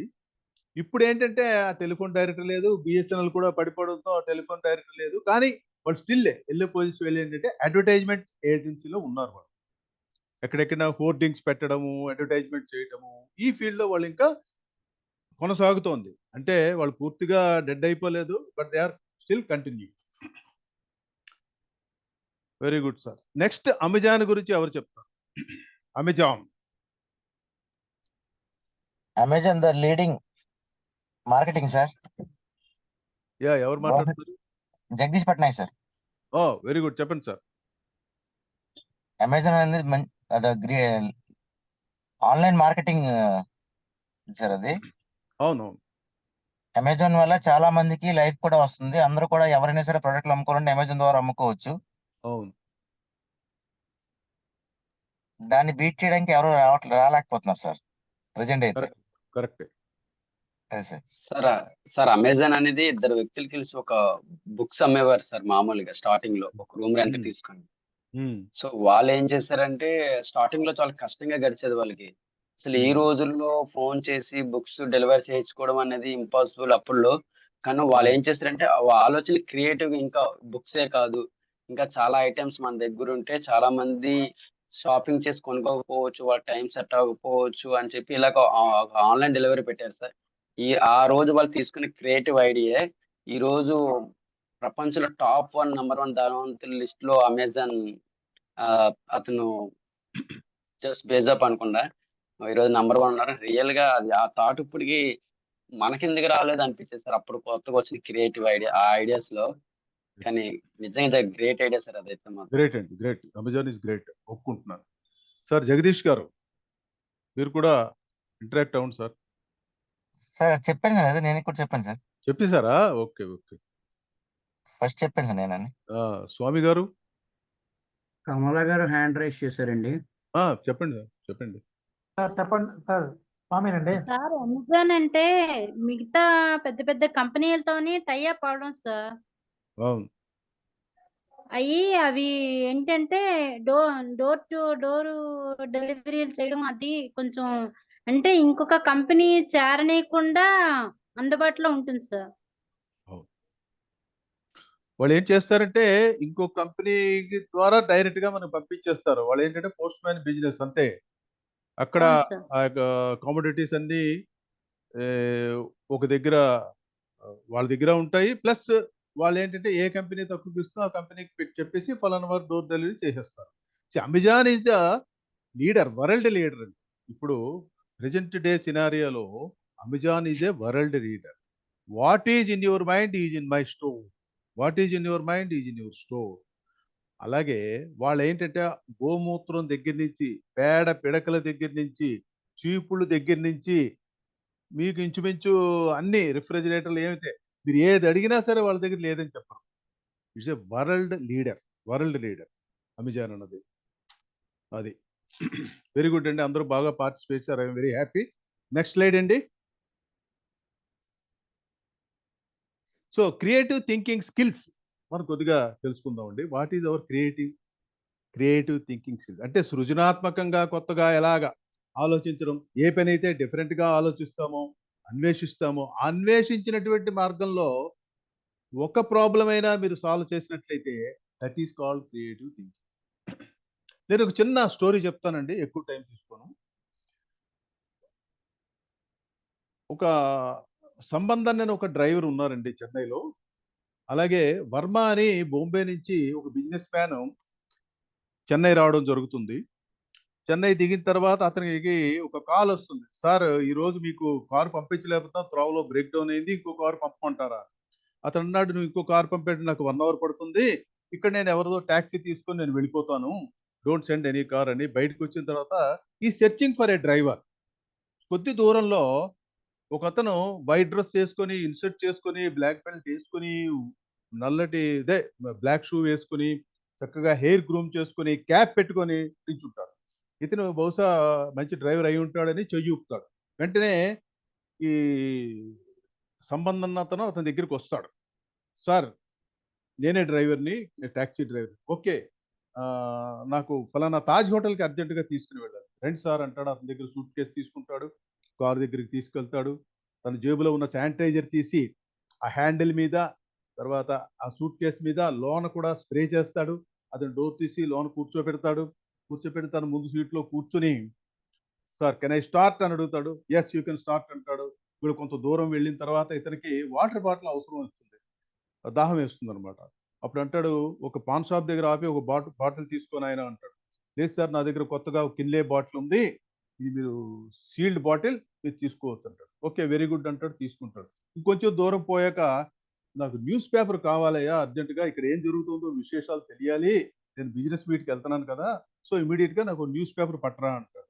సార్ నా దగ్గర ఇంగ్లీష్ ఇది న్యూస్ పేపర్ ఉందండి హిందూ, నేను మార్నింగే కొన్నాను, ఇది మీరు చూడండి సార్ అంటాడు. ఓ వెరీ గుడ్, నేను కూడా ఇదే చదువుతానయ్యా అంటాడు. సో అతను ఏది అడిగినా ఈయన దగ్గర సమాధానం చెప్తున్నాడు, ఏది అడిగినా ఈయన ఇస్తున్నాడు. అంత క్రియేటివిటీ చూడండి. ఇది మంత్ర స్థాయిలో మ్యూజిక్ పెడతాడు, కర్ణాటక మ్యూజిక్. ఎందుకంటే ఇది పెద్ద ఆయన కదా, కాస్త ఆస్వాదిస్తాడని మంత్ర స్థాయిలో మ్యూజిక్ పెడతాడు. ఆ లోన్ అంతా డియోడ్రెంట్ వేసి మంచి స్మెల్ మ్యూజిక్, ఈయన ఆహ్లాదంగా చదువుకుంటున్నాడు, హ్యాపీగాను పేపర్ చదువుకుంటున్నాడు. హోటల్కి రీచ్ అయ్యాడు. రీచ్ అయిన తర్వాత దిగిన తర్వాత ఈయన సూట్ కేసు తీస్తాడు. అప్పుడు ఇతను డ్రైవర్ని ఒక ప్రశ్న వేస్తాడు, నువ్వు నాకు చాలా నచ్చావయ్యా, నీ క్రియేటివిటీ నచ్చింది, నువ్వు మా కంపెనీలో నాకు పర్సనల్ డ్రైవర్గా పనిచేస్తావా అని అడుగుతాడు. సార్ మీరు అన్నది ఆఫర్ బాగుంది సార్, నాకు ఒక ముసలి తల్లి ఉంది, 2 పిల్లలు ఉన్నారు, నేనైతే బొంబాయి రావడం జరగదు. అయితే ఒక పని చేయి, నువ్వు కారు కొనుక్కుంటానంటే నేను నీకు లోన్ ఇస్తాను. సార్ అది నాకు చాలు సార్, మీరు నాకు లోన్ ఇప్పించంటే మా ఫైనాన్షియల్ మేనేజర్ ఈ నెంబర్ ఇస్తాను, ఆయన నిన్ను కాంటాక్ట్ చేస్తాడు, నీకు లోన్ ఇప్పిస్తాడు అంటాడు. అలా అనుకున్నట్టుగా 15 రోజులు ఆయనకు లోన్ వస్తుంది, ఇంకో కారు కొనుక్కుంటాడు, ఇంకో డ్రైవర్ని తనలాగే తయారు చేస్తాడు. సో హ్యాపీగా ఉంటుంటుంది. ఒక ఏడాది 2 ఏళ్ళు అయ్యేటప్పుడు ఇంకో కారు కొంటాడు. సో టోటల్గా ఆయనకి 3 కార్లు అయ్యాయి. సంపాదన కూడా లక్షల్లోనే ఉంది. ఒకరోజు ఈ వర్మ అనే బిజినెస్ మ్యాన్ మళ్ళీ చెన్నై వస్తాడు. చెన్నై వచ్చినప్పుడు ఇతను ఎలా ఉన్నాడు అని చెప్పి ఫోన్ చేస్తాడు. ఫోన్ చేసినప్పుడు ఈయన ఎయిర్పోర్ట్కి వెళ్ళి రిసీవ్ చేసుకుంటాడు. ఎలాగుందయ్యా నీ బిజినెస్ అంటే, చాలా అద్భుతంగా ఉంది సార్, మీరు నాకు హెల్ప్ చేశారు అంటే, నేను నీకు హెల్ప్ చేయడం కాదయ్యా, నీలో ఒక క్రియేటివిటీ ఉంది, ప్రతి ఐటెంలోనే నువ్వు క్రియేటివిటీ చూపిస్తున్నావు, సో నువ్వు నాకు బాగా నచ్చావు. సో ఇలాంటి క్రియేటివిటీ ఉన్న వాళ్ళు ఎప్పుడైనా లైఫ్లో పైకి వస్తారు. ఇది బెస్ట్ ఎగ్జాంపుల్ ఫర్ క్రియేటివిటీ అండి. నెక్స్ట్ ప్రాబ్లమ్ సాల్వింగ్ అండి. ఒక ప్రావెర్బ్ ఉందండి, the problem is not a problem, the problem is your attitude towards the problem. Problem అనేది ఎప్పుడు ప్రాబ్లం కాదండి, నీ యాటిట్యూడ్ ఉందే అదే problem. Problem towards your attitude towards problem is a problem. ప్రతి ప్రాబ్లంకి there is a solution. When there is a problem there is a solution. So ఇప్పుడు సమస్య అనేది, పరిష్కారం అంటే సమస్యని నిర్వహించడం, అలాగే సమస్య యొక్క కారణాన్ని మనం గుర్తించాలి, ప్రాధాన్యత గుర్తించాలి, తర్వాత ప్రత్యామ్నాయాలు, పరిష్కార ప్రత్యామ్నాయాలు మనం చెయ్యాలి. అంటే handling and resolving A conflict between workers. మీరు ఒక కంపెనీలో పనిచేస్తున్నప్పుడు 2 వర్కర్లు దెబ్బలాడుకుంటారు. సో వాళ్ళని ఏం చేస్తాం, మనం ఉద్యోగంలోంచి తీసుకోకూడదు. వీడినో డిపార్ట్మెంట్ని వాడినో డిపార్ట్మెంట్ని ట్రాన్స్ఫర్ చేసేస్తే ప్రాబ్లమ్ ఈజ్ సాల్వ్. అలాంటి థాట్ మీకు రావాలి. అలాగే resolving an issue with a difficult or upset customer. ఒక కస్టమర్ ఒక మాల్కి వెళ్తాడు, వెళ్ళినప్పుడు ఒక బ్రెడ్ తీసుకుంటాడు, అందులో ఎక్స్పైరీ డేట్ ఉండదు. అప్పుడు అతను కంప్లైంట్ ఆ సేల్స్ మ్యాన్ మీద ఎగిరిపోతాడు, ఏంటయ్యా దీని మీద ఎక్స్పైరీ డేట్ లేదు, నువ్వు ఎలా అమ్ముతున్నావు బ్రెడ్ అని అరుస్తూ ఉంటాడు. అప్పుడు మేనేజర్ వస్తాడు, సారీ సార్ ఏంటి మీ ప్రాబ్లం, ఇది మీద ఎక్స్పైరీ డేట్ లేదు, నువ్వు బ్రెడ్ ఎలాగ సార్, అది ఇవాళ వచ్చింది, వాడు డేట్ వేయలేదు, సారీ మీకు ఇంకో బ్రెడ్ ఇస్తానని చెప్పి ఆ బ్రెడ్ చూపించి, సార్ ఇందులో ఎక్స్పైరీ డేట్ ఉంది, sorry sir for the inconvenience, నేను ఆ బ్రెడ్ వాడికి రిటర్న్ చేసేస్తాను అని చెప్పి అలాగా ప్రాబ్లమ్ని సాల్వ్ చేస్తాను. ఆ క్రియేటివిటీ అన్నది ఆ సేల్స్ మ్యాన్కి ఉండాలి. So that is called creativity. Trouble shooting and resolving technical issues. మీరు ఒక సాఫ్ట్వేర్ కంపెనీలోకి వెళ్ళారనుకోండి, అక్కడ నెట్వర్క్ అడ్మినిస్ట్రేటర్ అనేవాడు అందుబాటులో ఉంటాడు. చిన్న ప్రాబ్లం వచ్చినా సరే అతను నిమిషాల్లో సాల్వ్ చేసి పెడతాడు, లేకపోతే కొన్ని కోట్ల నష్టం వస్తుంది. సో అంచేత ఆ ప్రాబ్లమ్ సాల్వింగ్ అనేది స్పాంటేనియస్గా చేస్తారు. అటువంటి ప్రాబ్లమ్స్ ఏ వచ్చినా సరే ఇమీడియట్గా రిజాల్వ్ చేస్తారు. అలా ఉండాలన్నమాట. Next is open mindedness. ఈ ఓపెన్ మైండ్ అనేది చాలా చాలా ఇంపార్టెంట్. ఏదైనా మన కొత్త విషయాలు మనం టేకప్ చేసినప్పుడు, లేదా కొత్త ఆలోచనలు వినడానికి మరి మనం ఇష్టపడం. ఒకవేళ కొత్త ఆలోచనలు ఎవరైనా చెప్తే వెంటనే మనం రెస్పాన్స్ ఇవ్వం. అంటే ఎగ్జాంపుల్ మీకు ఒకటి చెప్తున్నాను. ఇప్పుడు పొలిటికల్ ఫీల్డ్లో చెన్నై తీసుకోండి, మన తమిళనాడు తీసుకోండి, తమిళనాడుకి Stalin is the chief minister. ఈ అపోజిషన్ పార్టీస్తో ఉన్నప్పుడు డిస్కషన్స్ వాటికి వచ్చేటప్పుడు ఏదైనా మంచి విషయం చెప్తే వీళ్ళు ఒప్పుకోరు జనరల్గా ఎవరు. అక్కడ ఉన్న వాళ్ళందరూ అనుకున్నారు అమ్మా క్యాంటీన్ పూర్తిగా ఎత్తేస్తాడు, ఎందుకంటే అది ఏఐడిఎంకి సంబంధించింది, ఇది డిఎంకేకి సంబంధించింది అనుకున్నారు. కానీ ఆ డిస్కషన్ వచ్చినప్పుడు అతను ఒకటే మాట చెప్పాడు, అమ్మా క్యాంటీన్ అనేది ప్రజలకి ఉపయోగపడుతుంది, ఆ పేరు కూడా అమ్మ అనుంది, అమ్మ అంటే తల్లి, తల్లి అంటే మనకి ఫుడ్ పెట్టేది. సో ఇందులో జయలలిత పేరు కానీ ఏఐడిఎంకే పేరు కానీ ఏమీ లేవు, let it continue with the same name with the same menu అని చెప్పాడు. అదండి ఓపెన్ మైండెడ్ సెట్. అలా ఉండాలి. కానీ మిగతా చోట్ల అలా జరగదు. వీడు పేరు పెట్టాడా వాడు మార్చేస్తాడు, వాడు పేరు పెట్టాడా వీడు మార్చేస్తాడు. అలాంటి ఓపెన్ మైండెడ్ ఉన్నప్పుడు, అలాంటి క్రియేటివిటీ ఉన్నప్పుడు ఎవరైనా సరే పైకి వస్తారు. నెక్స్ట్ అండి అనలిటికల్ స్కిల్స్. అనలిటికల్ స్కిల్స్ అనేది చాలా ఇంపార్టెంట్. ఏదైనా సరే మీ ప్రాబ్లం తీసుకున్నప్పుడు దాన్ని సాల్వ్ చేయాలంటే ముందుగా విశ్లేషించాలి, అనలైజ్ చేయాలి. ఏది మంచి, ఏది చెడు అనేది మనం ముందు తెలుసుకోవాలి. ఆ ప్రాబ్లం సంబంధించిన విషయాలు, data, facts, figures, evidence collect చేసి అనలైజ్ చేయాలి. మీకున్న నైపుణ్యాలతో విశ్లేషిస్తే ఆ సమస్యకు తప్పకుండా మంచి పరిష్కారం చూపిస్తారు. ఎగ్జాంపుల్, ఇప్పుడు పోలీస్ ఏంటంటే మర్డర్ కేసులు కూడా కొన్ని గంటల్లో సాల్వ్ చేస్తున్నారండి. అంటే ఇప్పుడు లేటెస్ట్ టెక్నాలజీ వచ్చిన తర్వాత ఈ పోలీసు వాళ్ళు ఏం చేస్తున్నారంటే, పూర్వం ఏంటంటే డాగ్ స్క్వాడ్ అని ఇవన్నీ అవన్నీ ఉండేది. ఇప్పుడు ఏంటి, ఆల్మోస్ట్ ప్రతి చోట కెమెరాలు పెట్టారండి. వీధికి ఒక కెమెరా పెట్టారు, పోలీస్ స్టేషన్ దగ్గర అయితేనేమి, వీధుల్లో అయితేనేమి, కొంతమంది ఏంటంటే అపార్ట్మెంట్ దగ్గర కెమెరాలు పెట్టారు. దానివల్ల కొంతవరకు పట్టుకుంటున్నారు. అలాగే కాకుండా వీళ్ళు కొన్ని పౌడర్స్, ఎక్కడైతే మర్డర్ జరిగిందో అక్కడ కొన్ని పౌడర్స్ వేసి ఆ ఫింగర్ ప్రింట్స్ కానీ లేకపోతే ఇవి కానీ వాటి వల్ల కూడా పట్టుకుంటున్నారు. ఇలాగ వాళ్ళు చేసి మొత్తం మీద కొన్ని గంటల్లోనే అది సాల్వ్ చేసేస్తున్నారు. పూర్వం అయితే చాలా సమయం పెట్టేది. ఈ రోజులో టెక్నాలజీ డెవలప్మెంట్ అవడం చేత చాలా ఫాస్ట్గా ఈ మర్డర్ చేసిన కేసులన్నీ సాల్వ్ చేస్తున్నారు. రిస్క్ టేకింగ్ అంటే ఏంటంటే మనం పొద్దున్న లేచిన దగ్గర నుంచి రాత్రి ఇంటికి చేరే వరకు కూడా రిస్కేనండి. Every minute is a risk. మనం ఇంటికి చేరుతామా లేదా అని కూడా మనకు తెలియదు. అయితే ఆ రిస్క్ని మనం ఎలా రొటీన్గా అధిగమించేస్తాం అనుకోండి, ఆటోమేటిక్గా ఆ రిస్క్ మనం అధిగమించేసి వచ్చేస్తాం. కానీ మొట్టమొదటిసారి మనం కొన్ని విషయం మనం ఇక్కడ ఇంపాక్ట్లో స్పీకర్గా చెప్పుకోవాలంటే మన రిస్క్ ఏంటండి, స్టేజ్ మీదకి వెళ్ళినప్పుడు stage fear is a risk for us, for the speakers. First time speaker వచ్చేటప్పుడు స్టేజ్ మీదకి కొంచెం ఇబ్బంది పడతాడు. సెకండ్ టైం వచ్చినప్పుడు కొంచెం ఇంప్రూవ్ చేసుకుంటాడు. థర్డ్ టైం ఇంకా బాగా ఇంప్రూవ్ చేసుకుంటాడు. అదే కానీ నువ్వు ప్రయత్నమే చేయకపోతే ఇంక ఇంప్రూవ్మెంట్ ఎక్కడి నుంచి వస్తుంది? So you have to try again. ఆ రిస్క్ ఉంది కదా అని భయపడి పారిపోకూడదు. అలాంటప్పుడు ఎప్పుడు కూడా స్పీకర్ ఎదగలేడు. సరైన మెలకువలు తెలుసుకొని మనం స్పీచ్ ఇస్తే తప్పక మనం విజయం సాధిస్తాం. అలాగే lateral thinking, ability to create a multiple ways of approaching the problem. అంటే ఒక్కొక్క డిఫరెంట్ సిచ్యువేషన్లో ఒక్కొక్కగా డిఫరెంట్గా ఉంటుందండి. అంటే ఒక విషయాన్ని మనకున్న ఆలోచన విధానాన్ని ఇంకొంచెం పైకి వెళ్ళి సృజనాత్మకంగా విభిన్నంగా డీల్ చేయాలి. అంటే మనకు ఆలోచన కొంతవరకు ఉంది, ఇంకొంచెం పైకి వెళ్ళాలి, అంటే బాగా ఆలోచించాలి. అంటే ఇప్పుడు ఎగ్జాంపుల్, ఒకసారి ప్రైమ్ మినిస్టర్ గారు ఒక స్కూల్కి వెళ్ళారట. వెళ్ళినప్పుడు ఒక బాటిల్లో ఆఫ్ వాటర్, మిగతాది ఖాళీగా ఉంది. పిల్లల్ని అడిగారు, వాట్ ఈస్ తీస్తున్నారు? బాటిల్ అన్నారు. ఇందులో ఏముందన్నారు? వాటర్ ఉందన్నారు. ఇంకా ఏముందన్నారు? ఖాళీ అన్నారు. సగం ఖాళీ ఉంది, సగం బాటిల్ ఉంది. అప్పుడు ఆయన ఏం చెప్పారంటే, half filled with water and half filled with gas, air with air. అంటే అలా సృజనాత్మకంగా పిల్లలకి నేర్పాలి, పిల్లల చేత చెప్పించగలగాలి మనం. It is not empty, it is filled with air, half filled with water and half filled with air. అలా సృజనాత్మకంగా మనం పిల్లలకి బోధన అనేది చెయ్యాలి. తర్వాత మీకు బోర్ కొడుతుంది, ఒక చిన్న పజిల్ ఇస్తాను, ఒక 1 minute మీరు చేసేస్తారు. ఒకసారి నోట్ చేయండి అందరూ బుక్స్ తీసుకొని. Are you ready?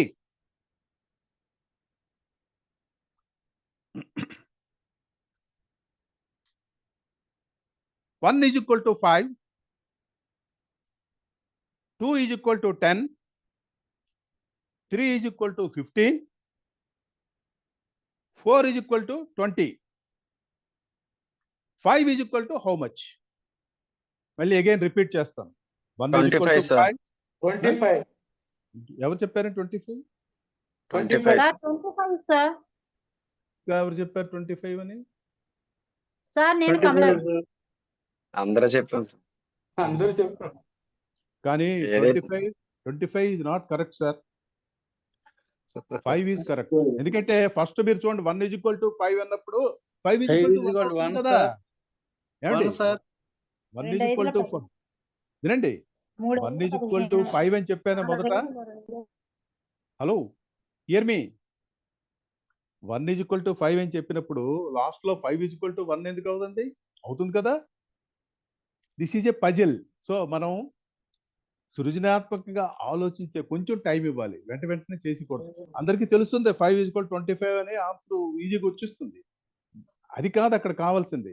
ఎందుకు ఇలా ఇచ్చారు ఈ క్వశ్చన్? చాలా ఈజీ క్వశ్చన్ ఎవరైనా ఇస్తారు? ఇవ్వరు కదా. సో కొంచెం ఆలోచించినట్లయితే మనకు ఆన్సర్ ఖచ్చితంగా దొరుకుతుంది. సో ఇక్కడ 1 = 5 అన్నప్పుడు 5 = 1 ఆటోమేటిక్గా అవుతుంది. సో అదనమాట. తర్వాత ఇప్పుడు మీరు స్టీవ్ జాబ్స్ గురించి అందరికీ తెలిసే ఉంటుంది. స్టీవ్ జాబ్స్, యాపిల్ ఫోన్ తయారు చేసే స్టీవ్ జాబ్స్. అతను ఫస్ట్ టైం యాపిల్ ఫోన్ తయారు చేసేటప్పుడు ఆయన ఏం చేస్తారంటే అందరికీ ఇంజనీర్స్కి, టెక్నీషియన్స్కి అందరికి చెప్పి తయారు చేసి తీసుకురమ్మంటాడు. వాళ్ళు తీసుకొస్తారు. చాలా మందంగా ఉంటుంది. అంటే అబౌట్ 2 ఇంచెస్ 1.5 ఇంచ్ అంతా ఉంటుంది. అప్పుడు ఆయన అంటాడు, చాలా మందంగా ఉందయ్యా, ఇంకొంచెం స్లిమ్గా చేయండి అంటాడు. సరే అని చెప్పి వాళ్ళు కొన్నాళ్ళు టైం తీసుకుని మరి కొంచెం స్లిమ్గా చేస్తారు. ఆయన ఇంకా సాటిస్ఫై అవ్వలేదు. ఏం చేస్తాడు, అలాగ ఆలోచిస్తూ వరండాలో ఒక అక్వేరియం ఉంటే ఆ ఫిష్ ట్యాంక్లో దీన్ని తీసుకెళ్ళి పడేస్తాడు. పడేసినప్పుడు బుడగలు వస్తాయి.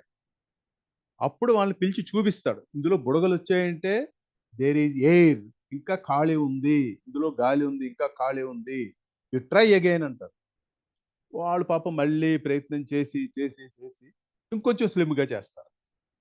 ఇలాగా ఇట్ వెంట్ ఆన్ 40 టైమ్స్. ఇప్పుడు ఆ యాపిల్ ఫోన్ అనేది 30 to 40 టైమ్స్ అలా రివ్యూ చేస్తూ రెన్యూ చేస్తూ దాన్ని స్లిమ్గా తయారు చేశారు, అందంగా తయారు చేశారు. అంటే ఆయనలో ఎంత సృజనాత్మకత ఉందో ఆలోచించారు. అంత స్లిమ్గా చేయడానికి వాళ్ళు ఎంత కష్టపడ్డారు. ఆయన ఎలాగ ప్రాబ్లమ్ని ఐడెంటిఫై చేయించి స్లిమ్గా తయారు చేయించాడు. ఎవ్రీ టైం దాన్ని కొత్త టెక్నాలజీ స్లిమ్గా తయారు చేయడానికి ఏంటేంటి కారణాలు కావాలో, ఏంటేంటివి కావాలో వాళ్ళందరికీ చెప్పి వాళ్ళ చేత తయారు చేయించుకున్నాడు. వాళ్ళ స్లోగాన్ కూడా ఉందండి, think differently, not in a routine manner. Apple slogan ఏంటంటే think differently, not in a routine manner. Routine మేనర్గా కాకుండా డిఫరెంట్గా మీరు ఆలోచించాలి అని చెప్తాడు అనమాట. తర్వాత రీడింగ్, ఇది చాలా ఇంపార్టెంట్. మనం అనుకుంటాం గూగుల్ ఉంది కదా, ఇప్పుడు ఏఐ వచ్చింది, ఫేస్బుక్ వచ్చింది, ట్విట్టర్ వచ్చింది, మనకి ఏ ఆన్సర్ కావాలన్నా 5 నిమిషాల్లో చెప్పేస్తుంది.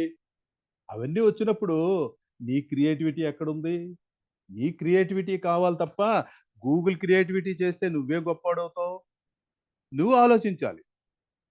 నీకు ఇప్పుడు గూగుల్లో ఏదైనా కావాలంటే క్వశ్చన్కి ఆన్సర్ దొరుకుతుంది. నీకు ఒక బుక్లో ఒక 100 ప్రాబ్లమ్స్ సాల్వ్ చేసింది ఉంటుంది. నువ్వు 100 ప్రాబ్లమ్స్ ఆ బుక్ అడగలేవు గూగుల్లో. నీకు గుర్తున్నవి 5 10 ఉంటాయి, మిగతా గుర్తుండవు, నీ దగ్గర బుక్. అప్పుడు నువ్వు ఎలా సాల్వ్ చేస్తావు ప్రాబ్లమ్స్? సో అంచేత ఖచ్చితంగా దానికి రిలవెంట్ బుక్. ఇప్పుడు మనం ఏదో స్కూల్లో చదువుతున్నాము అంటే మనం సిలబస్ చూసి బుక్ చూసి పూర్తిగా చదువుతాం. అంతేగాని గూగుల్ మీద ఆధారపడిపోయి అది కొట్టేసి ఇదేదో ఆన్సర్ వస్తే రాస్తే రిజల్ట్ ఈజ్ ఇది నీ క్రియేటివిటీ లేదు అందులో. దాన్ని చూసి ఆన్సర్ కొట్టేసి కాపీ కొట్టినట్టుగానే ఉంటుంది. సో నీకు అందులో బ్రెయిన్లో నీ సబ్ కాన్షియస్ మైండ్లోకి వెళ్ళదు, అది ఇన్ఫర్మేషనే వెళ్ళదు. నీ అంతటా నువ్వు స్వయంగా తయారు చేసి నీ అంతటా నువ్వు స్వయంగా అర్థాలు మీనింగ్లు రాసుకొని ఒక సబ్స్టెన్స్ రాసుకుంటే అది గుర్తుంటుంది. సో అలాగా ఫర్ ఎగ్జాంపుల్ ఏం చెప్తానంటే చదవడం వల్ల సృజనాత్మక ఇంకా పెరుగుతుంది. బుక్ రీడింగ్ అనేది చాలా ఇంపార్టెంట్. చదువుకుంటే మంచి మంచి కొటేషన్స్, పెద్ద పెద్ద వాళ్ళ కొటేషన్స్, తర్వాత అన్నీ కూడా మనకి అందులో ఉంటాయి. అంబేద్కర్ గారు లండన్లో బారెట్లా చేస్తున్నప్పుడు డైలీ లైబ్రరీకి వెళ్ళేవారటండి. Is the first man to enter in to the library and last man to come out of the library. అంటే అన్ని దేశాల తాలూకా కాన్స్టిట్యూషన్స్, అందులో ఉన్నటువంటి మంచి విషయాలు అన్నీ ఆయన నోట్ చేసుకున్నారు. అందుకే అతను ఇండియన్ కాన్స్టిట్యూషన్ రాయగలిచాడు, ఇంకెవరు రాయలేకపోయారు. అంత ఇన్ఫర్మేషన్ ఆయన దగ్గర ఉంది. అతను పాకెట్లో ఒక బ్రెడ్ ముక్క పెట్టుకొని వెళ్ళిపోయేవాడట. ఆకలేస్తే ఆ బ్రెడ్ తింటూ నీళ్లు తాగి మళ్ళీ ఏం కూర్చొని రాసి 24 hours ఉండేవాడంట ఒక్కొక్కప్పుడు ఆ లైబ్రరీలో. అందుకే ఎప్పుడు కూడా స్పీకరే కాదు, ఎవరైనా సరేనండి నిత్య విద్యార్థిగా ఉండాలండి. కొత్త విషయాలు తెలుసుకోవాలి. మనం అప్డేట్ అవ్వకపోతే అవుట్డేట్ అయిపోతుంది. ఇప్పుడు కొంతమందికి ఓల్డ్ అయిపోయారు, వాళ్ళకి కంప్యూటర్ టెక్నాలజీ రాదు, పిల్లలు ఇంటి దగ్గర ఉండరు, ఫోన్పే ఎలా చేయాలో తెలియదు. ఆ పక్కటికి వెళ్ళి అడుగుతుండు, బాబు ఈ ఫోన్పే చేయాలి, నాకు రాదు, నువ్వు చెయ్యాలి. అదే మనం నేర్చుకోవడం పెద్ద టైం పట్టదు. సో వెళ్ళి అది నేర్చుకోవాలి ముందు, అంతేగాని నాకు రాదు అన్న విషయం అనకూడదు. You have to learn, you have to adapt the new technology. అప్పుడే మనకి ఆ క్రియేటివ్ థింకింగ్ అనేది రావాలి, నేర్చుకునేటువంటి తపన అనేది ఉండాలి మనకి. Next, think out of the box. అంటే సవాళ్లను, సమస్యలను కొత్త మార్గంలో వినూతంగా ఆలోచించాలి. Approach the problems in a innovative వే. అంటే మీరు గిరిగీసుకొని ఒక చట్టంలో ఉండిపోయి బయటకు రాకుండా పాత పద్ధతులే వదిలి కొత్త కోణంతో సృజనాత్మకంగా ఆలోచించాలి. అంటే నేను ఇదే ఉంటాను, నేను ఇలాగే ఉంటాను అంటే కుదరదండి. మీరు సృజనాత్మకంగా ఆలోచించి అవుట్ ఆఫ్ ది బాక్స్ నుంచి ఎప్పుడైతే వచ్చి కొత్త టెక్నాలజీ మీరు అడాప్ట్ చేసుకుంటారో అప్పుడే మీరు ప్రాబ్లమ్ సాల్వ్ చేయగలరు. అందుకే దాన్ని think out of the box అన్నారు. ఎగ్జాంపుల్ అండి, ఇప్పుడు కరోనా టైంలో అందరూ ఇళ్లలోనే కూర్చున్నారు, పని లేదు, పాట లేదు, చదువు లేదు, ఆఫీసులన్నీ మూసేశారు, స్కూల్స్ మూసేశారు, ఎవ్వరికీ పని లేదు, సొల్లు కబుర్లు చెప్పుకోవడంతో ఇంకేమీ లేదు. అప్పుడు ఈ జూమ్ టెక్నాలజీ అనేది కొత్తగా వచ్చింది. అది కొంతమందికి వరం, ముఖ్యంగా మన ఇంపాక్ట్ వాళ్ళకి వరం. ఆ టైంలోనే మేము ఈ జూమ్ టెక్నాలజీలో జాయిన్ అయ్యి ఇంపాక్ట్ క్లాస్లో జాయిన్ అయ్యి నేర్చుకున్నామండి. ఒక రకంగా కరోనా మాకు మంచి చేసిందనే చెప్పుకోవాలి, చాలా మందికి చెడు చేసింది అనుకోండి, కానీ ఈ విషయంలో మాకు మట్టి మంచి చేసింది. ఆ టైంలో జూమ్ టెక్నాలజీ ద్వారా మేము పాఠాలన్నీ నేర్చుకున్నాం. అంతవరకు జూమ్ టెక్నాలజీ తెలియదు, ఎలాగా దాన్ని వాడాలో కూడా మాకు తెలియదు. సో గంపా నాగేశ్వర గారు ధర్మమా అని చెప్పేసి ఆ జూమ్ టెక్నాలజీని మేము అడాప్ట్ చేసుకుని చక్కగా రోజు క్లాసులు వింటూ మేము ఆ సంవత్సరం అంతా ఏవో ప్రోగ్రామ్స్, డిజైన్ క్లాస్ అని ఇవని అవని అన్నీ కూడా వినేవాళ్ళం. సో అలాగే మేము ఆ టైంని మనం స్పెండ్ చేసాం. అలాగే స్టూడెంట్స్ కూడా ఎగ్జామ్స్ రాసేవారు, ఆన్లైన్లో వినేవారు, వాళ్ళు నేర్చుకున్నారు, మొబైల్ పెట్టి చదువుకున్నారు. పరీక్షలు వృధా కాకుండా కొన్ని ఆన్లైన్లో జరిపాయి, వాళ్ళు కూడా బాగానే పైకి వచ్చారు. నెక్స్ట్ అండి కమ్యూనికేషన్. ఈ కమ్యూనికేషన్ ఉంది చూసారా, ఇది చాలా చాలా ఇంపార్టెంట్. ఏదైనా మీ ఆలోచనలు ఎంత గొప్పవైనా సరే సృజనాత్మకంగా కమ్యూనికేట్ చేయాలి, లేకపోతే వాటిని మీరు అమలు చేయలేరు. మీరు ఎంత సృజనాత్మకంగా మీరు కమ్యూనికేట్ చేస్తే అంత మంచి రిజల్ట్స్ వస్తాయి. అంటే మాటే మంత్రం అంటారు చూడండి, అలాగా మంత్రంలాగా పనిచేయాలి మీ మాట. బ్రెయిన్ స్టార్మింగ్ ఇది చాలా మంచిదండి. బ్రెయిన్ స్టార్మింగ్ అంటే ఏమిటి, ఎవరైనా చెప్పగలరా? చాట్ బాక్స్లో పెట్టడం కానీ చెప్పడం కానీ చేయండి. స్వామి గారు కానీ, లక్ష్మణ్ గారు కానీ, వాట్ ఈస్ బ్రెయిన్ స్టార్మ్? ఎవరు చెప్పండి సొల్యూషన్స్ కనుక్కోవడం సార్. సార్ మరొకసారి. అంటే ప్రాబ్లం కి సొల్యూషన్ కనుక్కోవడం. ఎవరు, లక్ష్మణ్ గారా? అవునవును సార్. ప్రాబ్లమ్స్ కనుక్కోవడం, ఇంకా ప్రాబ్లమ్స్ కి సొల్యూషన్ కనిపెట్టడం. అవును, కరెక్టే. స్టార్మింగ్ అన్నాను నేను, బ్రెయిన్ స్టార్మింగ్ అన్నాను. ఏం చేస్తారు? మెదడుకు పదును పెట్టడం సార్. ఇంకా ఇంకా ఇంకా బాగా పైకి వెళ్ళాలి. ఇంకా ఓకే. స్టార్మ్ అంటే తుఫాన్ కదండి, స్టార్మ్ అంటే తుఫానేనా? బ్రెయిన్ ని తుఫాన్ లాగా ఉపయోగించాలన్నమాట అక్కడ. సో అదేంటంటే ఇట్ ఈజ్ ఏ ఓకే, నేను ఎందుకంటే టైం షార్ట్ ఉంది, నేను చెప్పేస్తాను. It is a group problem solving method. ఒక ప్రాబ్లమ్ని ఒక గ్రూప్కి ఇచ్చి దాన్ని సాల్వ్ చేయమంటారు. ఒక కంపెనీలో ఒక పెద్ద ప్రాబ్లం వచ్చింది, అది ఎలా సాల్వ్ చేయాలో ఎవరికి తెలియదు. అంచేత కంపెనీలో నిష్ణాతులైనటువంటి అందరినీ ఒక గ్రూప్లోని ఒక హాల్లో కూర్చోబెట్టి మీకు ఏంటంటే సొల్యూషన్స్ వచ్చో అందరూ ఇమీడియట్గా పేపర్ మీద రాయమంటారు. On the spot they will given only 1 hour time. 1 hour టైంలో వాళ్ళు డిస్కస్ చేసుకొని ఫైనలైజ్ చేసుకొని ఎవరికి తోచింది వాళ్ళు రాసివ్వాలి. రాసిస్తే బెస్ట్ అవుట్ ఆఫ్ ఇట్, అందులో ఏదైతే మంచిగా ఉందో దాన్ని అమలు చేస్తారు. ఇది ఇంకా ఎక్కడ అమలు చేస్తారో తెలుసా అండి? వార్ ఫీల్డ్లో అమలు చేస్తారు. వార్ ఫీల్డ్ అంటే సడన్గా మనకు చైనా నుంచో లేకపోతే పాకిస్తాన్ నుంచో అర్ధరాత్రి వేళ వార్ వచ్చింది అనుకోండి, అప్పుడు ప్రైమ్ మినిస్టర్ గారు, డిఫెన్స్ మినిస్టర్ గారు, వాళ్ళ సెక్రటరీలు, తర్వాత army head, navy head, air force head, వీళ్ళందరూ కూర్చుంటారు. కూర్చొని అందులో ఉన్నటువంటి నిష్ణాతులైన కూడా 10 మందిని పిలిచి అందరినీ ఒక హాల్లో పెట్టి 1 hourలో మీరు డెసిషన్ ఇవ్వాలి. ఏం చేయాలి, ఎలా ప్రొసీడ్ అవ్వాలి, ఏ ఏరియాకి ఎవరిని పంపించాలి, ఇవన్నీ అడుగుతారు వాళ్ళు. 1 hourలో వాళ్ళు ఇస్తారు. అందులో best out of it select చేసి ఈ బోర్డర్లో ఎంతమంది పంపించాలి, ఆ బోర్డర్లో ఇక్కడ ఎంత అమ్యునిషన్ పంపించాలి, ఇక్కడ ఎంత చేయాలి, ఇక్కడ ట్రాన్స్పోర్ట్ సిస్టమ్ ఎలా చేయాలి, ఇక్కడ ఫుడ్ అరేంజ్మెంట్ చేయాలి, ఇవన్నీ కూడా వాళ్ళందులో ఉంటాయి అనమాట. దాన్ని ఇమీడియట్గా ఇంప్లిమెంట్ చేస్తారు. This will be done only with in 1 hour. That is called brain storming. ఇప్పుడు మనకి బ్రెయిన్ స్టార్మింగ్ లెసన్స్ అని కొన్ని జరుగుతూ ఉంటుంటాయి. కొన్ని ట్రైనింగ్ క్లాసెస్లో బ్రెయిన్ స్టార్మింగ్ అంటే కంటిన్యూస్గా బాగుతారనమాట. మనకు ఆ రిజల్ట్ వచ్చే వరకు కూడా వాళ్ళు బాగుతారు. That is called brainstorming. Next slide అండి.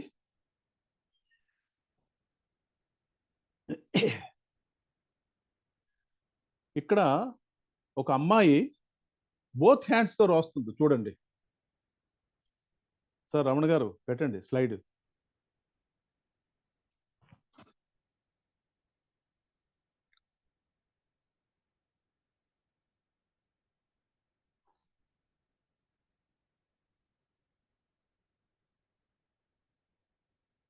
చూడండి.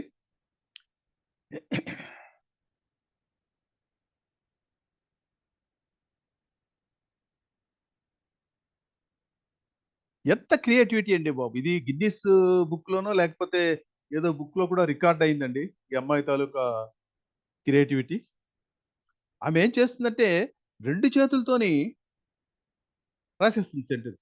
కుడి నుంచి ఎడమకి, ఎడమ నుంచి కుడికి. ఆ! ఒక వర్డ్ ఒక చేత్తోని, ఒక వర్డ్ ఒక చేత్తోని. ఎంత ఎలాగ మరి నేర్చుకుందో తెలీదు గానీ, మళ్ళీ ఫాస్ట్‌గా చూసారా రివర్స్‌లో రాస్తుంది. మనం చదవాలంటే టైం పడుతుంది. కానీ అంత ఫాస్ట్‌గా రాసి చూసారా?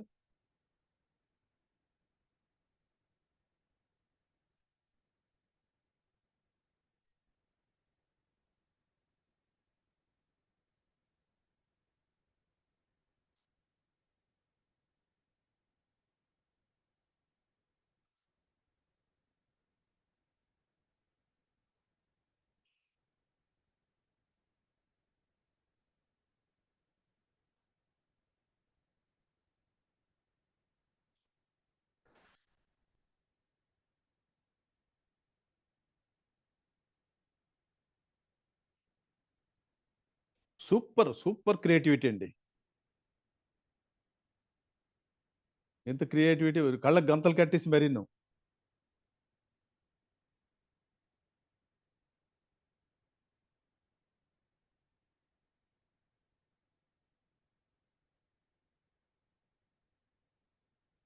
మనం ఒక్క వర్డ్ కూడా రాయలేము. ఒక చేత్తో ఒక వర్డ్, ఒక చేత్తో వర్డ్ కూడా రాయలేము.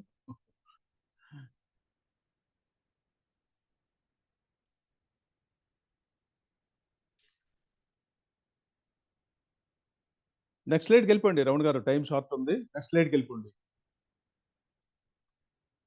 రమణ గారు. యాహ్! నెక్స్ట్ స్లైడ్ పెట్టండి. Yes sir.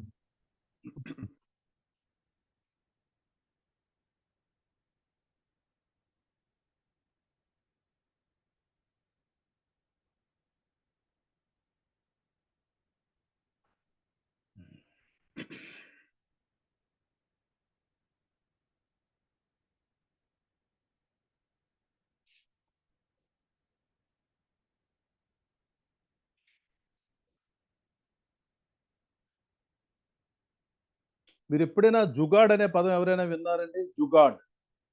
విన్నట్లయితే చాట్ బాక్స్‌లో పెట్టండి. ఎవరైనా చెప్పండి. జుగాడ్ అంటే మీనింగ్ ఏంటి? And what is jugaad? ఆ జుగాడ్ మీనింగ్ ఏంటి? జుగాడ్ అంటే ఏర్పరచడం సార్. హ్మ్. జుగాడ్ చేయడం అంటారు. అంటే హిందీలో జుగాడ్ అంటారు. హిందీలో ప్రయత్నం జుగాడే. చేయటం. జుగాడ్ అనేది మన ఇండియాలో ప్రాచుర్యం అండి. అది కూడా నార్త్ ఇండియాలో. ఇది హిందీ టర్మ్. దీని ఆరిజిన్ ఎక్కడుందండి? నార్త్ ఇండియాలో ఉంది. ఇది ఒక క్రియేటివ్ ఇన్నోవేషన్ అన్నమాట.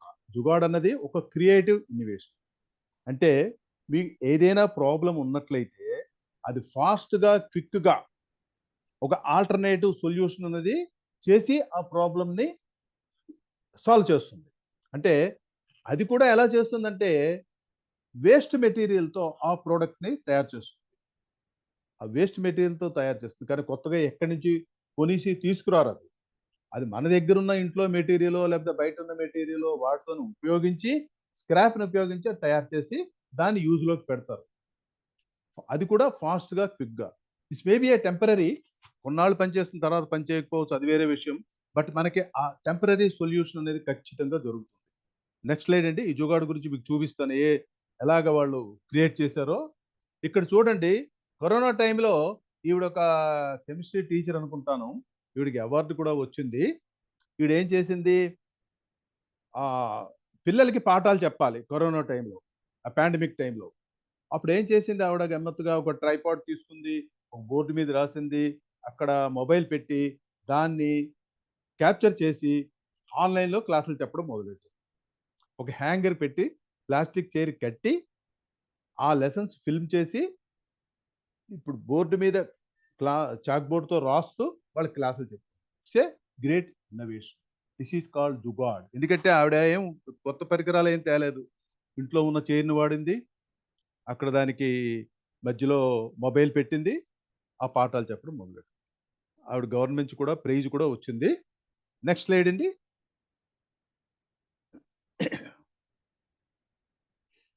ఇతను ఒక మిల్క్ మ్యాన్. ఈ కరోనా టైంలో ఎవరు కూడా దగ్గరికి రాకుండా దూరంగా ఉండి మిల్క్ సప్లై చేయాలంటే ఇతను వినూత్నంగా ఒక ఆలోచన చేశాడు. ఒక మిల్క్ వ్యాన్కి మిల్క్ దీనికి ఒక కన్నం పెట్టి దానికి ఒక పైప్ పెట్టి ఒక 1 మీటర్ 2 మీటర్ డిస్టెన్స్ పెట్టి ఎన్ని లీటర్లు కావాలంటే అన్ని లీటర్లు అందులో పోస్తే ఆటోమేటిక్గా అన్ని లీటర్లు ఇందులోకి డ్రాప్ అయ్యవన్నమాట. ఇతను ఒక ఐఏఎస్ ఆఫీసరు ఆ అపార్ట్మెంట్ వచ్చి ఈ తాలూకా మిల్క్ని కొనుక్కొని వెళ్ళివాడు అనమాట. ఇతను మోటార్ బైక్ మీద తిరుగుతూ అందరిళ్ళకి మిల్క్ సప్లై చేస్తూ కరోనా ఎవరికి ఎఫెక్ట్ కాకుండా తను జాగ్రత్త పడుతూ ఇతరులకు కూడా జాగ్రత్తగా మిల్క్ సప్లై చేసుకోవడం. Right sir, next slide. ఇది చూడండి, వినూత్నంగా ఒక అతను ఆలోచించాడు. ఇవన్నీ వేస్ట్ గ్లూకోజ్ బాటిల్స్ అండి. వీటి డ్రిప్ ఇరిగేషన్కి ఒక రైతు ఉపయోగించుకున్నాడు. చిన్న కర్రపుల్ల పెట్టి దానికి హాస్పిటల్స్లో పాడేస్తారు కదా, ఆ పైప్ ఆ బాటిల్స్ అన్ని తీసుకొచ్చి అందులో వాటర్ పోసి ఆ మొక్కలకి డ్రిప్ ఇరిగేషన్ లాగా పెట్టాడు. ఇది ఒక వినూత్నమైనటువంటి ఆలోచన. Very good creation. ఇరిగేషన్కి ఉపయోగించుకున్నాడు ఆయన. నెక్స్ట్ స్లైడ్ అండి. ఇతను ఒక సాఫ్ట్వేర్ ఇంజనీరు. ఈయనకి టైం లేదు, పాపం ఏం చేస్తాడు, అక్కడే ఆ ల్యాప్టాప్లోనే అద్దం పెట్టినట్టు పెట్టుకొని గడ్డం చేసేసుకుంటాడు. సో టైం వేస్ట్ చేయకుండా ఆ మిర్రర్ దగ్గరే షేవ్ చేసుకుంటాడు. నెక్స్ట్ అండి. ఇతను టీ కాఫీ తయారు చేసేటప్పుడు ఏం చేశాడంటే ప్రెషర్ కుక్కర్ని యూజ్ చేశాడు స్టీమర్ కోసం. ఇది ఒక క్రియేటివిటీ వే. ఆ టీ కాఫీ తయారు చేయడానికి ఆ ప్రెషర్ కుక్కర్ని ఉపయోగించుకొని వినూత్నంగా ఆలోచనతో సప్లై చేశాడు. నెక్స్ట్ స్లైడ్ అండి. యా, ఇప్పుడు what is the advantage of క్రియేటివిటీకి? మనకి అడ్వాంటేజెస్ ఏమిటి ఉన్నాయి? ఏమిటా advantages?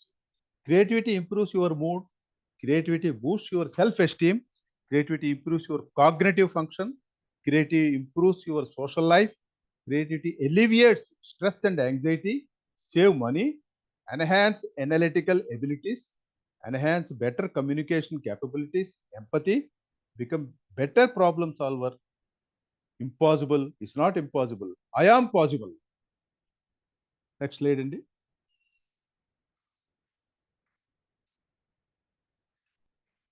Lack of direction, barriers.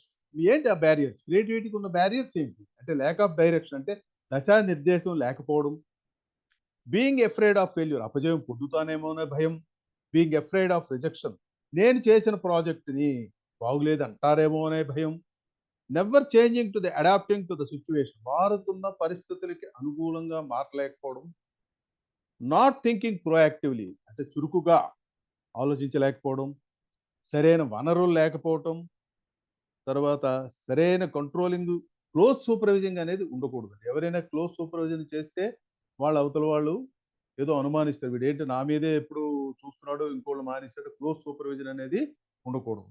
అలాగే నిర్ణయం తీసుకోవడంపై నియంత్రణ అంటే కంట్రోల్. ఎవరు డెసిషన్ మేకింగ్, ఇప్పుడు గవర్నమెంట్ డిపార్ట్మెంట్లో ఎవరైనా కింద ఆఫీసర్ డెసిషన్ తీసుకుంటే పైవాడు ఒప్పుకోడు. అంచేత దెర్ ఇస్ ఎ కంట్రోల్. అంత కంట్రోల్ ఉన్నప్పుడు క్రియేటివిటీ రాదు, ఫాస్ట్గా అవ్వవు. సో బ్లైండ్లీ ఫాలోయింగ్ రూల్స్, గుడ్డిగా నియమాలు పాటించడం. ఓల్డ్ రూల్స్ ఏమున్నా అవే పాటిస్తూ ఉంటే మనకి క్రియేటివిటీ ఎక్కడొస్తుంది? ల్యాక్ ఆఫ్ ప్రాపర్ కమ్యూనికేషన్, సరైన సమాచారం లేకపోతే వెరీ వెరీ వెరీ ఇంపార్టెంట్. ఎప్పుడైతే మీకు సరైన సమాచారం లేదో క్రియేటివిటీ అనేది రాదు. కల్చరల్ బ్యారియర్స్, సాంస్కృతిక అడ్డంకులు. కొన్ని కల్చరల్ యాక్టివిటీస్లో సాంస్కృతిక అడ్డంకులు కొన్ని ఉంటాయండి. రిలీజియన్కి గొడవలు ఇవన్నీ ఉంటాయి కదా, అలాంటి అడ్డంకుల్ని మనం ఓవర్కమ్ చేయాలి. ల్యాక్ ఆఫ్ కన్సిస్టెన్సీ, స్థిరత్వం లేకపోవడం. సార్ నెక్స్ట్ స్లైడ్ అండి. దగ్గరకు వచ్చేయండి, 1 or 2 స్లైడ్తో మనం క్లోజ్ చేసేద్దాం.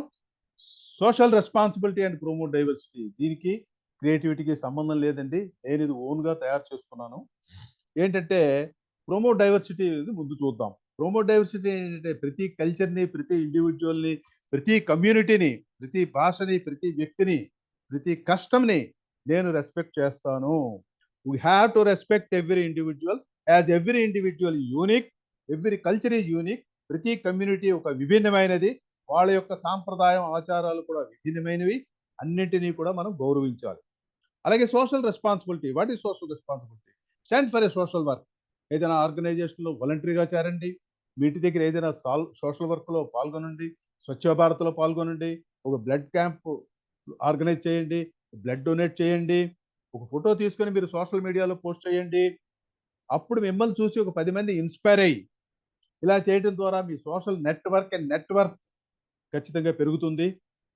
సో ఇవి అందరూ పాటించవలసిన జనరల్ థింగ్స్ నేను చెప్పాను. నెక్స్ట్ స్లైడ్ అండి. నేషనల్ ఇంటిగ్రేషన్ ఖచ్చితంగా ఉండాలండి. ప్రతి వాళ్ళకి, భారతీయ పౌరుడు అన్న వాళ్ళకి, ప్రతి వాళ్ళకి కూడా ఉండవలసిన national integration. Promote national integration, women empowerment, women education, uplift downtrodden people, be secular, sports and కల్చర్ని ప్రమోట్ చేయండి, respect Indian constitution, respect national flag. అన్నిటికంటే ముఖ్యమైనది జై జవాన్ జై కిసాన్. మన లాల్ బహదూర్ శాస్త్రి గారు చెప్పారు కదా, ఈ జవాను కిసాను లేకపోతే మనం లేవండి. కిసాన్ లేకపోతే మనకి తిండి దొరకదు, జవాన్ లేకపోతే మనం హాయిగా నిద్రపోలేము. ఇద్దరికి మనం ఎప్పుడు కూడా గుర్తు తెచ్చుకోవాలి. రాత్రి పడుకుపోయే ముందు వాళ్ళని ఒకసారి ప్రార్థించుకోవాలి. నెక్స్ట్ స్లైడ్ అండి. Thank you all. Thank you for the opportunity given to me impact foundation and RVR సార్కి, కేఆర్కే రాజు గారికి, అనితా మేడం గారికి, రమణ గారికి, అందరికీ కూడా హృదయపూర్వక ధన్యవాదాలు తెలియజేస్తాను నాకు ఈ ఆపర్చునిటీ ఇచ్చినందుకు.